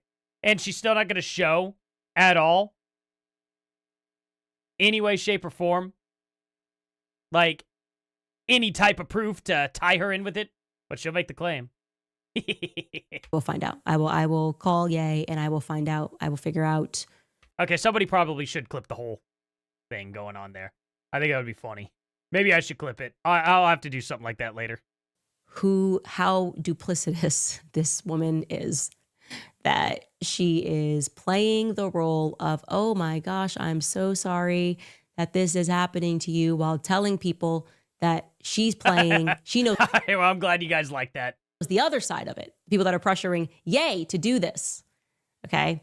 It took me a lot to process that. Like I said, I would not put this out here unless I was 100% certain of it. Oh, wow. That really gives us confidence after we caught you literally fabricating messages from Charlie Kirk. But okay. Your 100% confidence is just so much proof. I am at 100% certainty that that is what Erica told. Okay, well, show it. Just show it. You have it. Show it. This young woman had receipts. Did they blow away in the wind? So she, in my book, Erica, is a whole fraud. Just a whole fraud. And then to jump back into this timeline, look at this. We don't know what she's doing. Suddenly, she gets her real estate license. And I'm just going to say that it's long been understood that real estate is a really easy way, a really easy means to move money. Okay. So she proved that they were doing that. Sits down with Charlie. Suddenly she gets her real estate license. Kanye's tweeting, peace out, Blexit. Erica then filmed Summer House. But look at December 31st, though. She didn't film Summer House in 2018 here. It was 2017, right? Or was it summer of 2018? It was before she met Charlie. When did Kirk film Summer House? It was filmed, okay, it was in 2018. She filmed it in 2018. It came out in 2019.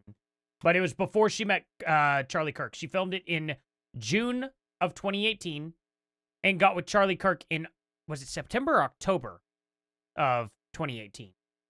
I'll have to look it back up. It was either September or October, though. She filmed it months before. December 31st, the end of the year, Feed Me Incorporated is formed.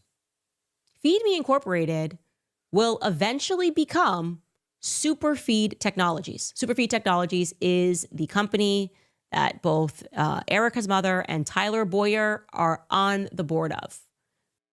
Okay. Okay.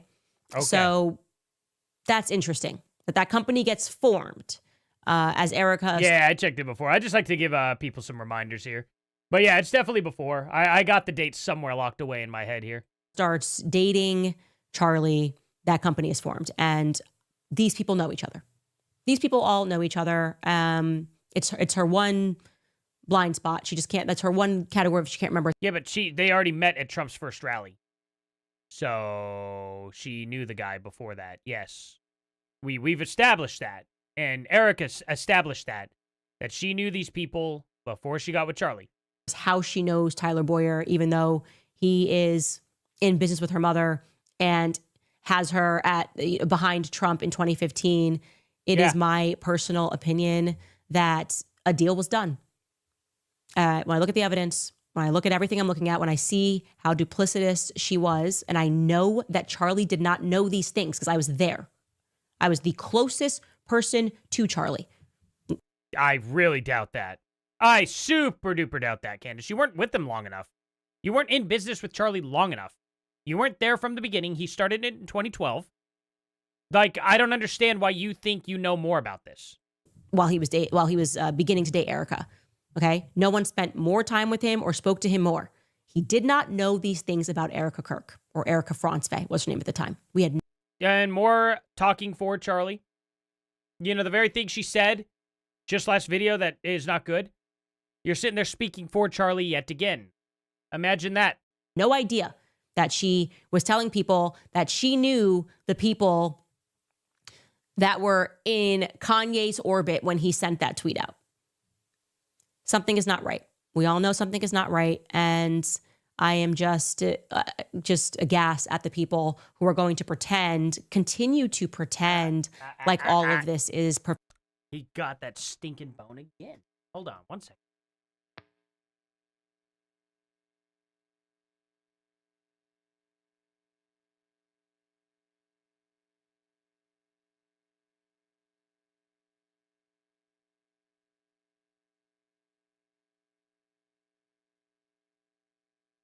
Yeah, good luck getting that bone out of that, out of my bathroom cabinet now, you little punk. Perfectly normal.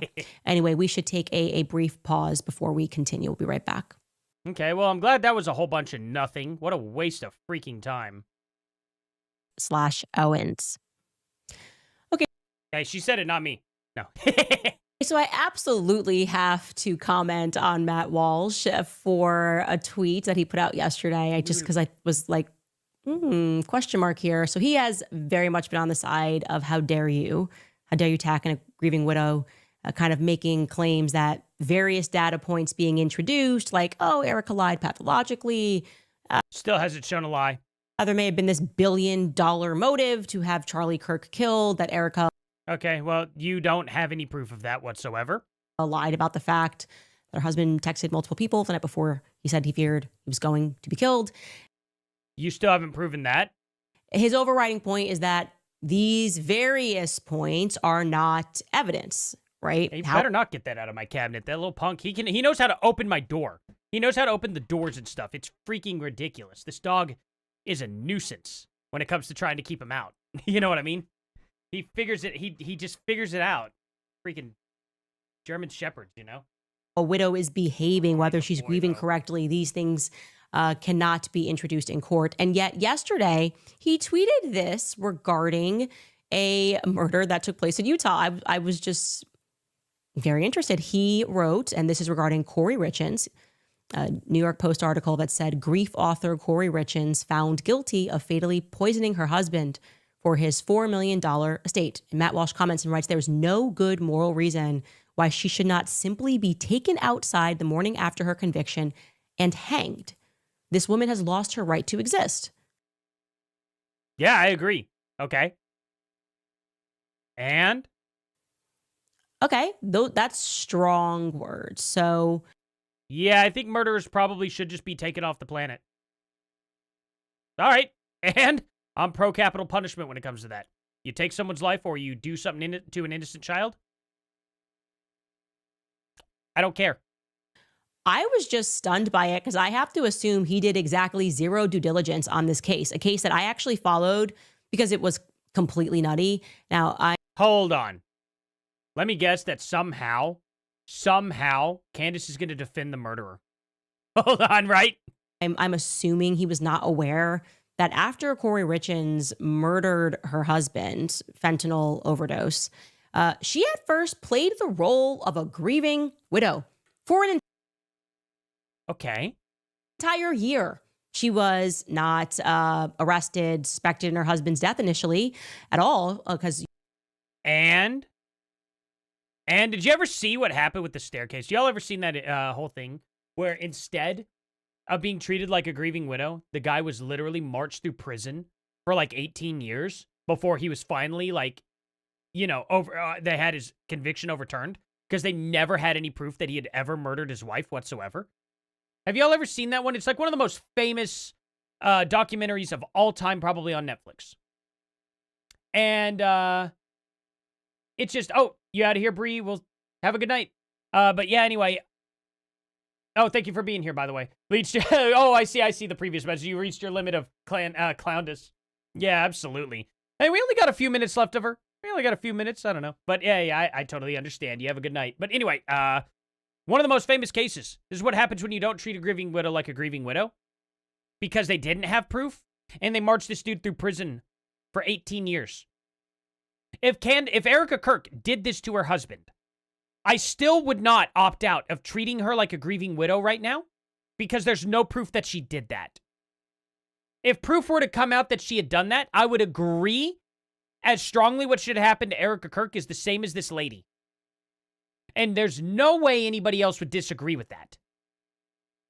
Of course, if we found proof that Erica Kirk did this, what do you think? Do you think I'm still going to treat her like a grieving widow? You're insane if you think that's the case. I will treat a murderer as a murderer 100% of the time. 1,000,000% of the time. But let's get the proof first. I'm glad we did not treat this lady here.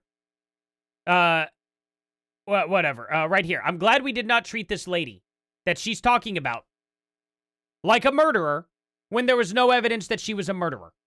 That is a complete insane take to have, Candace. You know, she's crying. She called 911. In fact, she was so bold in her grieving widow stage that she wrote a book, a children's book regarding grieving. And she did a little local book tour where she actually repeats some of the things that we've heard Erica say, like, you know, the nights are the hardest. Yeah, because I'm sure they're not true. I'm sure literally the private time that you would have with your husband is probably not the hardest place. You know, going to bed alone, all that stuff, but whatever. But yeah, Charlie wasn't drugged or poisoned. And Erica Kirk didn't pull the trigger either. This is completely insane. This is completely insane. This is probably the most insane thing I think I've ever heard Candace Owens talk about. This is psychotic. Listen to this ABC clip of Corey Richens, who had not yet been arrested. Why do I care about somebody else? Why should I care about this lady who has nothing to do with this, Candace? A year later. Oh, this is torture. Promoting her book. Joining us now is author of Are You With Me, Corey Richens, to share her 3 C's to helping kids cope with grief. And Corey, I want to start with your I could add a 4th C for Candace, but I wouldn't use Candace's name. Story. What happened in your personal life? So my husband passed away unexpectedly last year. So it's March 4th was a 1-year anniversary for us, and he was 39. It completely took us all by shock. And we have 3 little boys, 10, 9, and 6. And, you know, my kids and I kind of wrote this book on the different other kids. This book, I don't Dad. care. This woman. Let's get to what Candace says about this. I don't care. So she lied. She got caught. What's your point? I mean, I'll tell you guys in short, this woman was not actually a grieving widow. She wasn't a grieving widow. Matt, actually, one could argue that she may have even been a psychopath for doing this, being able to Yeah, killing somebody's pretty psychotic, Candace. Yes, we understand that. do this after she killed her husband. March 4th, 2002 is when her husband, Eric Richens, was murdered. And it took them until May of 2000. Oh, yeah, Wombat. You're not the first one to say it either. I've heard that from a lot of people. 2023 to bring charges against her. So more than a year to build a case. And do you know how they built that case? People who actually cared about Eric and offered various details. And yeah, probably like his parents, Charlie Kirk's parents. You know, I mean, hey, are they doing that? Where are Charlie Kirk's parents at on this issue? I really would like to know. Because if they're not doing it, but this guy's parents were doing it, that might tell you a little something, Candace. You know, to the point that, well, none of these points in various details about how Erica is grieving would ever survive in the court of law. Ironically, in this case against Corey Richens, for which she was ultimately found guilty, the prosecutors played the 911 call and said explicitly that it didn't sound like a grieving widow. Okay, take a listen. We're going to listen. I really don't care to hear that either. What is Erica Kirk's call with the police? Did she sound like a grieving widow? Show me hers. I don't care about this unrelated case. Her own friend said she's not grieving right. She sounds like she's become a black widow, not a widow. And cool. Erica Kirk's friends. You can come out and say anything, right? You guys could come out. Interesting, right? Why aren't her friends coming out? It gets even crazier. They weren't even able to prove how she poisoned her husband. Check out this headline. Okay. Prosecutors in Corey Richens' murder trial could not prove how she poisoned her husband. They didn't need to. So they literally did not know how the fentanyl got into her husband's body. The article tells us, quote, to prove their case, prosecutors relied largely on circumstantial evidence to tie her to Eric Richens' death. Cases based on direct evidence are not necessarily stronger than those that rely on circumstantial evidence, legal experts say. Unlike direct evidence, such as eyewitnesses or recordings of a crime, circumstantial cases require jurors to determine a defendant's guilt by weaving together indirect evidence. In Corey Richens' case, prosecutors focused on potential motives for Corey Richens to kill her husband, and the actions they said show that she had a guilty conscience after his death, both elements that can illustrate a defendant's state of mind. They also used digital records to corroborate key witness testimony, which strengthened their circumstantial case. Quote, all of these things together start to add up, and the prosecution builds this huge mount. So she's trying to justify with this case, well, I could just use all this different circumstantial evidence to make her look guilty. That's what she's trying to say right now. I don't know if that's going to be a good thing or not. Because I don't know how did this play out? Mountain, end quote. And you should know that in this particular case, they relied on things like the fact that she was in financial distress, that she had been having an affair, that he apparently wanted a divorce. Was Erica Kirk doing any of this stuff? That's not circumstantial per se. That's genuinely not good behavior in a mysterious death. That's crazy. That is absolutely crazy. What are you talking about? That she was, as you heard, grieving differently or not at all. They also found a life insurance policy that they deemed to be fraudulent. Now, I'm sure. Yeah, and that's just circumstantial evidence, isn't it, Candace? Circumstantial evidence. Fraud. Okay. Her attorney argued that it was just a clerical error or whatever, but they found it to be fraudulent. And of course, she was set to inherit millions with him gone. The star witness of the case was actually a housekeeper named Carmen, who testified how Corey would come to her and ask her to buy drugs on her behalf, which allowed them to then speculate that this is how she got her hands on an illicit street drug. Now, did they not do an autopsy? All that is not to suggest that Erica directly murdered Charlie, but it is to say that were it not for Eric Richens' actual friends, siblings, the housekeeper, even Corey Richens' friends who turned on her and said, no, something is not right. She's not behaving correctly. Something is off. People who were willing to stand up and do what you guys describe as immoral or evil and demanding a further investigation when nothing makes sense. If they had... So just a little moral story. Moral of the day, if you're family members and people that know that Erica Kirk did something, you should come out and say it. Okay, that's great. I also will parrot that message too. If you're a family member of Erica Kirk at all and you believe Erica Kirk actually had something to do with Charlie's death, hit me up and I'll cover it. Great. I'm glad we're there, Candace. Obviously, if people were to come out with proof that she had done this to Charlie, that we would be covering the proof too. And right there with you, Candace, we would take your side in a heartbeat. The problem is that's obviously not happened. Charlie Kirk has parents, and if they believed his son was murdered, their son was murdered by Erica, I have a hard time believing that they wouldn't come out and say it. That was their only son, right? Like, I don't think Charlie Kirk had a brother. I think he was an only child, right? He had a younger sister who went on to become an arts curator in Chicago. Wow, that's a heck of a expensive job. Kirk described his parents. What are you doing, boy? Whoa, whoa, whoa, whoa, whoa, whoa. Holy cow, I did not know you were jumping up here. Okay, there we go. Careful, boy, that's this keyboard. Yeah, I need it. I need it. You don't. You don't. What do you want? What?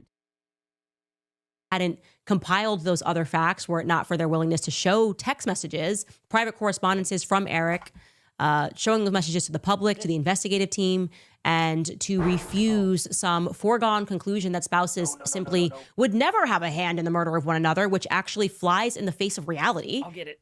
The reality is that... I actually chucked that right on the desk. Okay,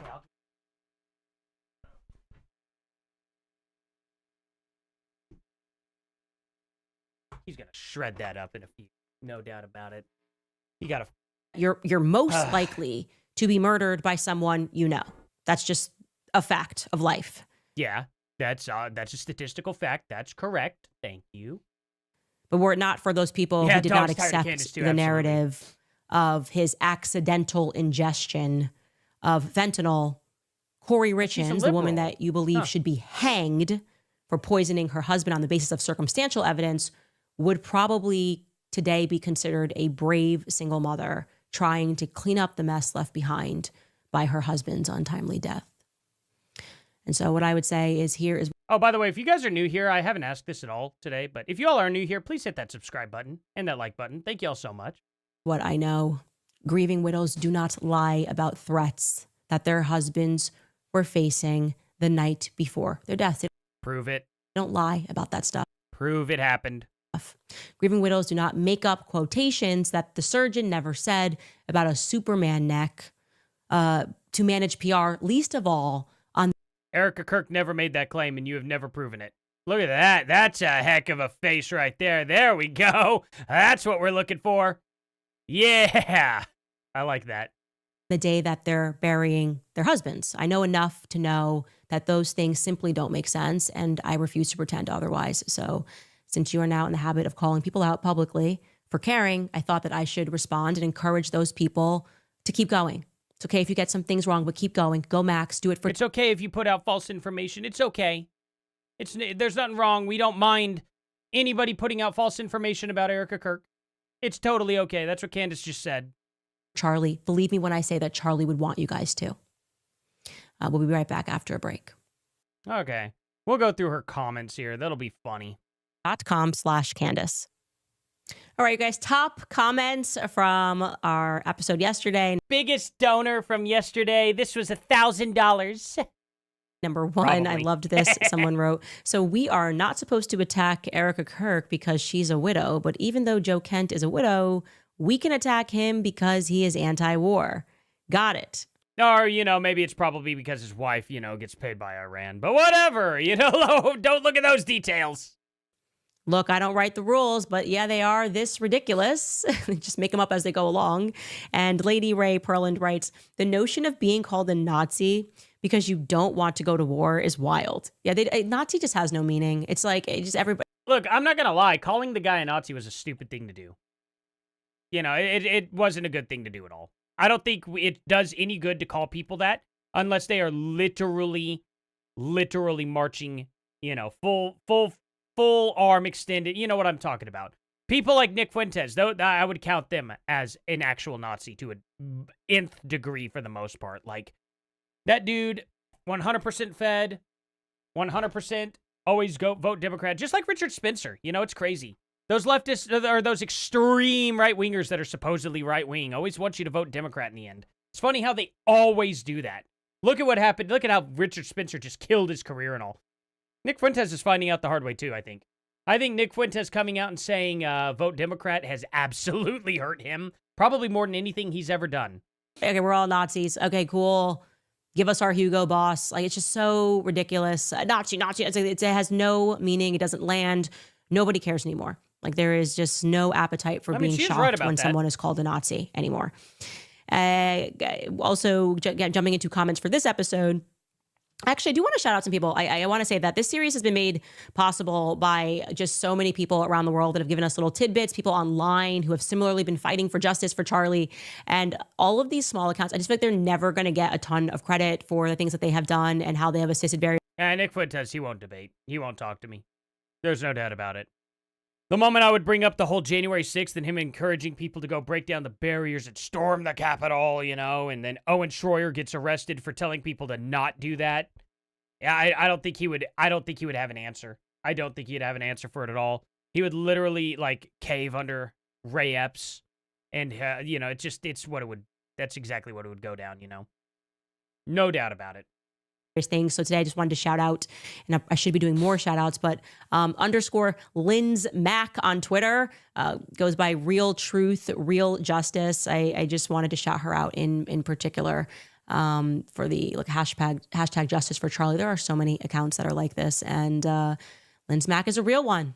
Oh yeah, just like Project Constitution, fabricating pictures of Erica Kirk, and fabricating audio of Erica Kirk. Yeah, no, just so many real ones out there. Leave it at that. And to get Nick and F sitting in a tree, PISSING, probably on each other or something, I don't know. Or just on everybody else that's below them. Into today's comments, after Mrs. W writes, after the last 2 episodes, I'm starting to wonder if you're pregnant again. Pregnant Candace is fire, and I'm so here for it. Love you so much. Go Max. That's so funny. My PR person called me and told me that he said the exact same thing this morning, and I was like, man, I really have a pregnant reputation. Like, if I'm... Yeah, it's almost like perpetually you have some, mental issues. It's crazy. Just wild mood swings and psychosis. Yeah, that tracks. I have been fired up lately. Seriously, I feel you guys. Everyone's saying that is so funny, though. I see you guys in the comments. She must be pregnant. She must be pregnant. Jenna Ped writes, I so wish I could hear you speak and pray tomorrow at the Catholic for Catholics event. I have been offering my daily... You throw enough stones at a wall, you're going to be right. But Candace always sprinkles in truth with her lies. Masses for you and your family. Offering my mass for you tomorrow on the Feast of St. Joseph. Truth wins. Christ is King. Mary is Queen of Heaven and Earth. Keep going, Max. Thank you so much. And also, all of the emails from Catholic World make me so happy. I did want to show this email, not the email, but the picture, because it made me really happy. I hope she doesn't mind. It was just one of our fans, Cradle Catholic. She purchased our I Told My Priest I Would Chill sweatshirt and then snapped a picture with her priest, and it's just adorable. So I just wanted to show that. And she's like, I'm like you, I'm super feisty, and they just look very happy here. It just was a guys.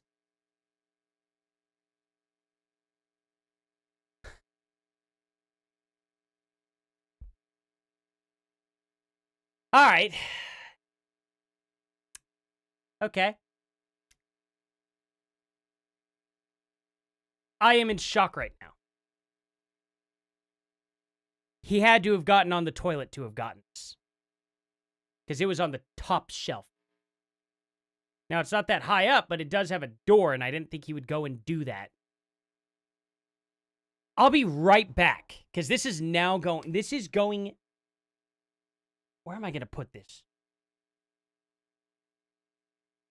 I know where I'm going to put this. Hold on.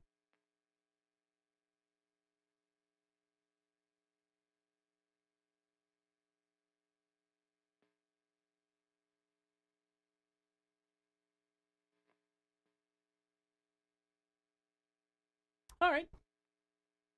Okay, now if he can figure out how to open up a gun safe, then then we're in trouble. Bright spot in my morning. So there you have it. Speaking of which, if you would like to get your own gear, your own kit, we've actually just dropped our Make Him a Sandwich line and all of our gear, which looks really good, by the way. Look it Okay, online. now she's just advertising after she's reading her super chats pretty much. I don't care about that anymore. Nothing crazy here. Oh, wow. Yeah, Candace is a complete psychopath. That's crazy. It's getting worse for her, too. It's getting so much worse for her. Isn't that crazy? Man, he's doing everything to get you to shut. Yeah, exactly. I can't believe the door, the cabinet I went over there and looked is wide open.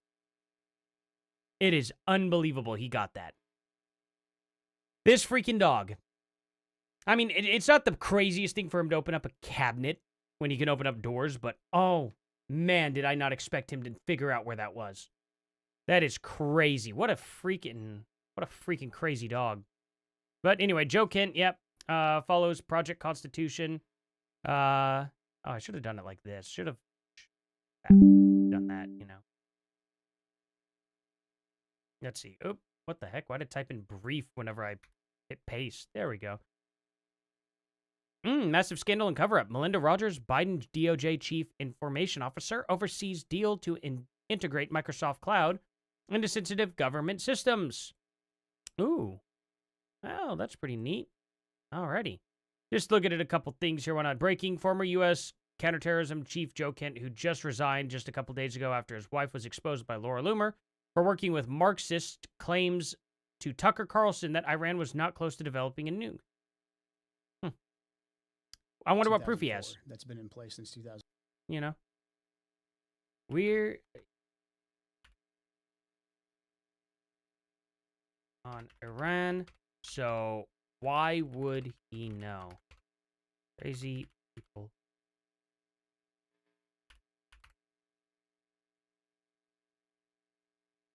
Okay, anyway. Well, this was a crazy night, wasn't it, guys? Did you guys have fun here? That was quite the double stream there. Quite a bit longer than normal. Yeah, that was some ugly merch, actually. I didn't like that. That's definitely not my style. But you know what? I'm not a girl either, so I guess I can't really have a proper opinion on that stuff. Because that looked like some pretty girly stuff to me. It's not something I would buy. Make him a sandwich. Doubt she makes George a sandwich. Yeah, probably not. No, what she does is she rings a little bell. And George in a maid outfit comes out with a sandwich and goes, "Here you go." Or however he would, I can't even do an accent. I can't do a British accent of "here you go." Here you go. I really can't do that. Wow. Huh.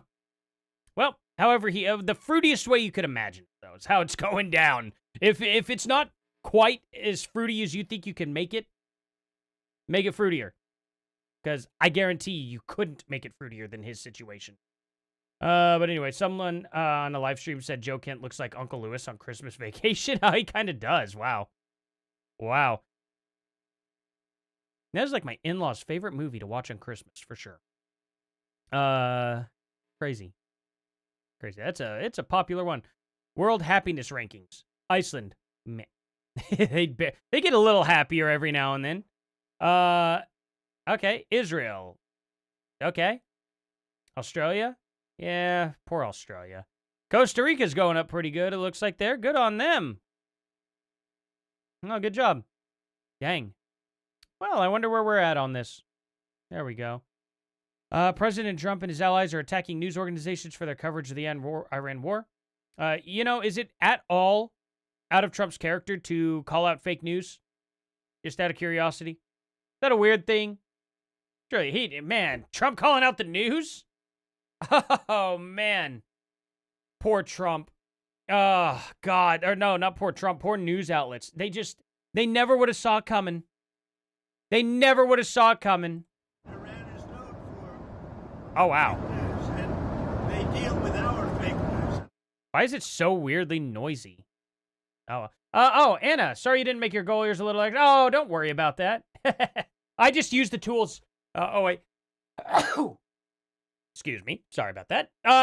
Anyway, I just use the tools YouTube gives me. I just throw up a random goal. I don't know. I don't really pay attention to it, to be honest, at all. But thank you for that. Genuinely. I do appreciate it. Nobody ever has to donate. Nobody's obligated to do anything. But anything you do send will not get turned down. That's for sure.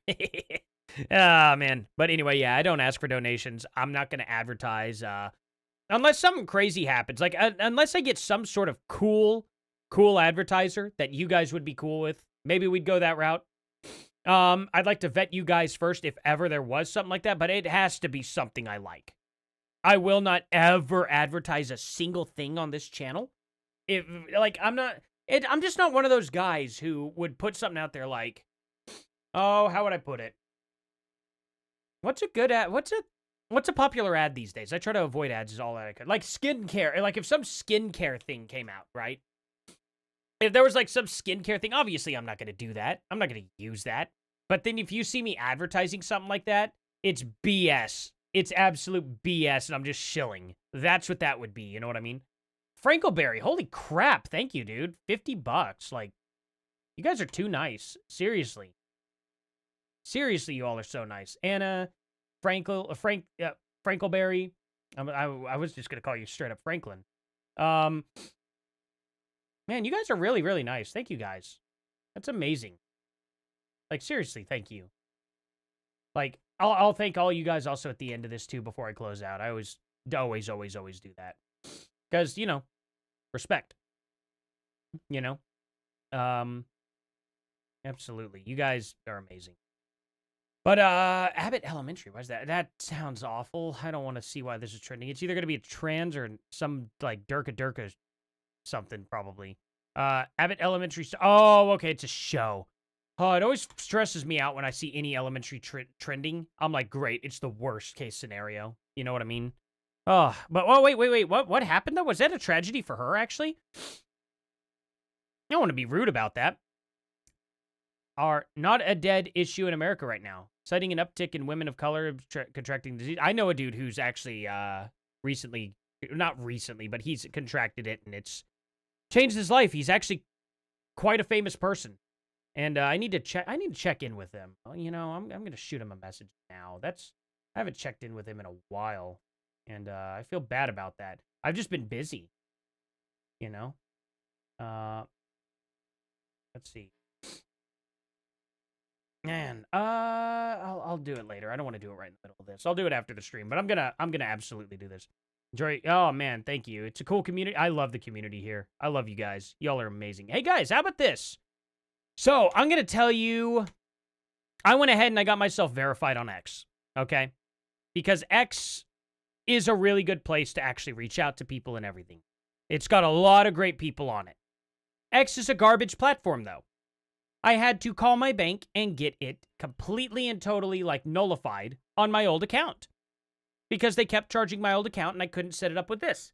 So I ended up putting this on another card that I really shouldn't have. But, oh, Space Laser says, can't send super chats anymore, boo YouTube. YouTube admins don't want the company to make money, they should fire them. Yeah, I agree. I do agree with that. I'm sorry, man. You know, for now, it's easy to read everyone's messages, you know, on here. My chat rate's very slow. Hey, Race Slaver, have a good night, man. X makes you rage? Yeah, I don't blame you at all. X has done so many stupid things. It's unbelievable. Well, I got it all taken care of. I contacted Stripe because Stripe is who I go, like, not who I go through, who X goes through to do all their payments. I contacted Stripe, and even they could not contact X on my behalf whatsoever. They could not contact X. They were like, this is crazy. Even Stripe was like, yeah, this is insane. You know what I mean? Like, it's the craziest thing. So even they were just like, dude, you're just going to have to call your bank and have them cancel. And I was like, are you serious? Like, even you guys, and they're like, yeah, we don't know what's going on. We're sorry. And I was like, it's not your fault. I was like, but I found it to be insane that X literally did not give their payment processors access to contact them. Isn't that wild? This is X who uses it. It's literally like if you were to use PayPal to pay for X membership, right? And PayPal wasn't able to get a hold of Elon, which actually would be ironic and hilarious because Elon literally helped create PayPal. So there is that. But isn't that nuts? Even Stripe could not help me. It's crazy. So yeah, even they were very apologetic though. They're like, we're so sorry. We're terribly sorry, but we cannot get them to stop charging through Stripe to your account. They said that we can't get a hold of them or anything. So anyway, I did this and I put this on a credit card. Now I can actually go in with my credit card app and I could just literally turn off the payment if I want. So it'll be very easy. It's much easier. It's what I should have done from the beginning. I just don't like using credit cards or credit ever. I hate it a lot. It sucks. But I was like, you know what? I'm going to do this. I want to grow this. If they end up banning my account again, I will nuke this whole thing and make a big deal out of it. You know what I mean? And then I'll go to Truth Social. But I brought it up because if you guys could, it would be awesome to get me over 1,000 followers on here. It'd be pretty rad. So I got it right here. Oh, yeah, I can tell you how I came up with Artie Trolls. I'm probably going to change it again. I think I'm going to change it to Artie Talks. But my name is not Artie. And there's never been an Artie here. There kind of has been. Okay, let me put it this way. My name was Arthur Messi on here. It was my gaming channel is what this was. So, wait, I haven't posted? Wait, what do you mean? Artie Trolls hasn't posted. I'm confused. I don't know. Anyway, but it was called Arthemesia. And everybody in the community, like, you know, mainly it was, I believe it was Bering, actually, who ended up coining Artie. And then the quartering started calling me Artie as well. And I was like, oh, you know what? I'll stick with Artie. Why not? My name's Nick, by the way. If anybody didn't know, my name's Nick. But, yeah. So long story short, yeah. They ended up calling me Artie, and I just rolled with it. Plus, it puts me at the top of the subscription feed because of my name. So, a good example. Go to YouTube. You guys will notice this. I should be up here at the top of subscriptions. Now, these are people who are all live is where it's showing. No, these are all live. Never mind. So, you go into subscriptions. And, oh, it does that now. Okay, show more. Okay. It puts you up to the top based on, like, you know, two numbers. Then you have these symbols, brackets, a dark path. That's why I chose that name, is because it started with an A. I could have done dark path, but I chose a dark path because, bam, puts me right there. So, you know, it's just a little, like, thinking about, like, what could I do to get myself, like, up, you know, a little bit more noticed if I can do anything at all. And it's like, hey, start off with your, like, either numbers or in the letter A. That's already at least somewhat of an art, like not an artificial, but like a physical boost you can give yourself on any type of YouTube channel. Is if you just go in the order of letters and numbers. Now, 8-Bit Music Theory always comes up first, and I watch the crap out of this guy because he's awesome, amazing, covers like all the musical theory on like Final Fantasy and Legend of Zelda to Mario to just any game that you could think that's like old school Super Nintendo, stuff like that. Amazing stuff. Amazingly fun stuff. Love playing around with it, playing along to it and all that. But yeah, if you guys want to go click there and follow me on Artie Trolls, you know. Already, wow, you guys are quick. Okay, 48 to 53. Thank you guys. Yeah, no, you know, just trying to grow it. It helps a lot. Helps a whole lot. Thank you guys so much for being here and all. Seriously, let me go ahead and I'm going to thank all the super chatters again. You guys are amazing. S. Rose, I don't know what your first name is, but I'm going to guess that it's Sarah. Maybe. Sandra. Or, there are other S's out there. I know there's Sarah. or Sandra. I think I went over those two. Wow,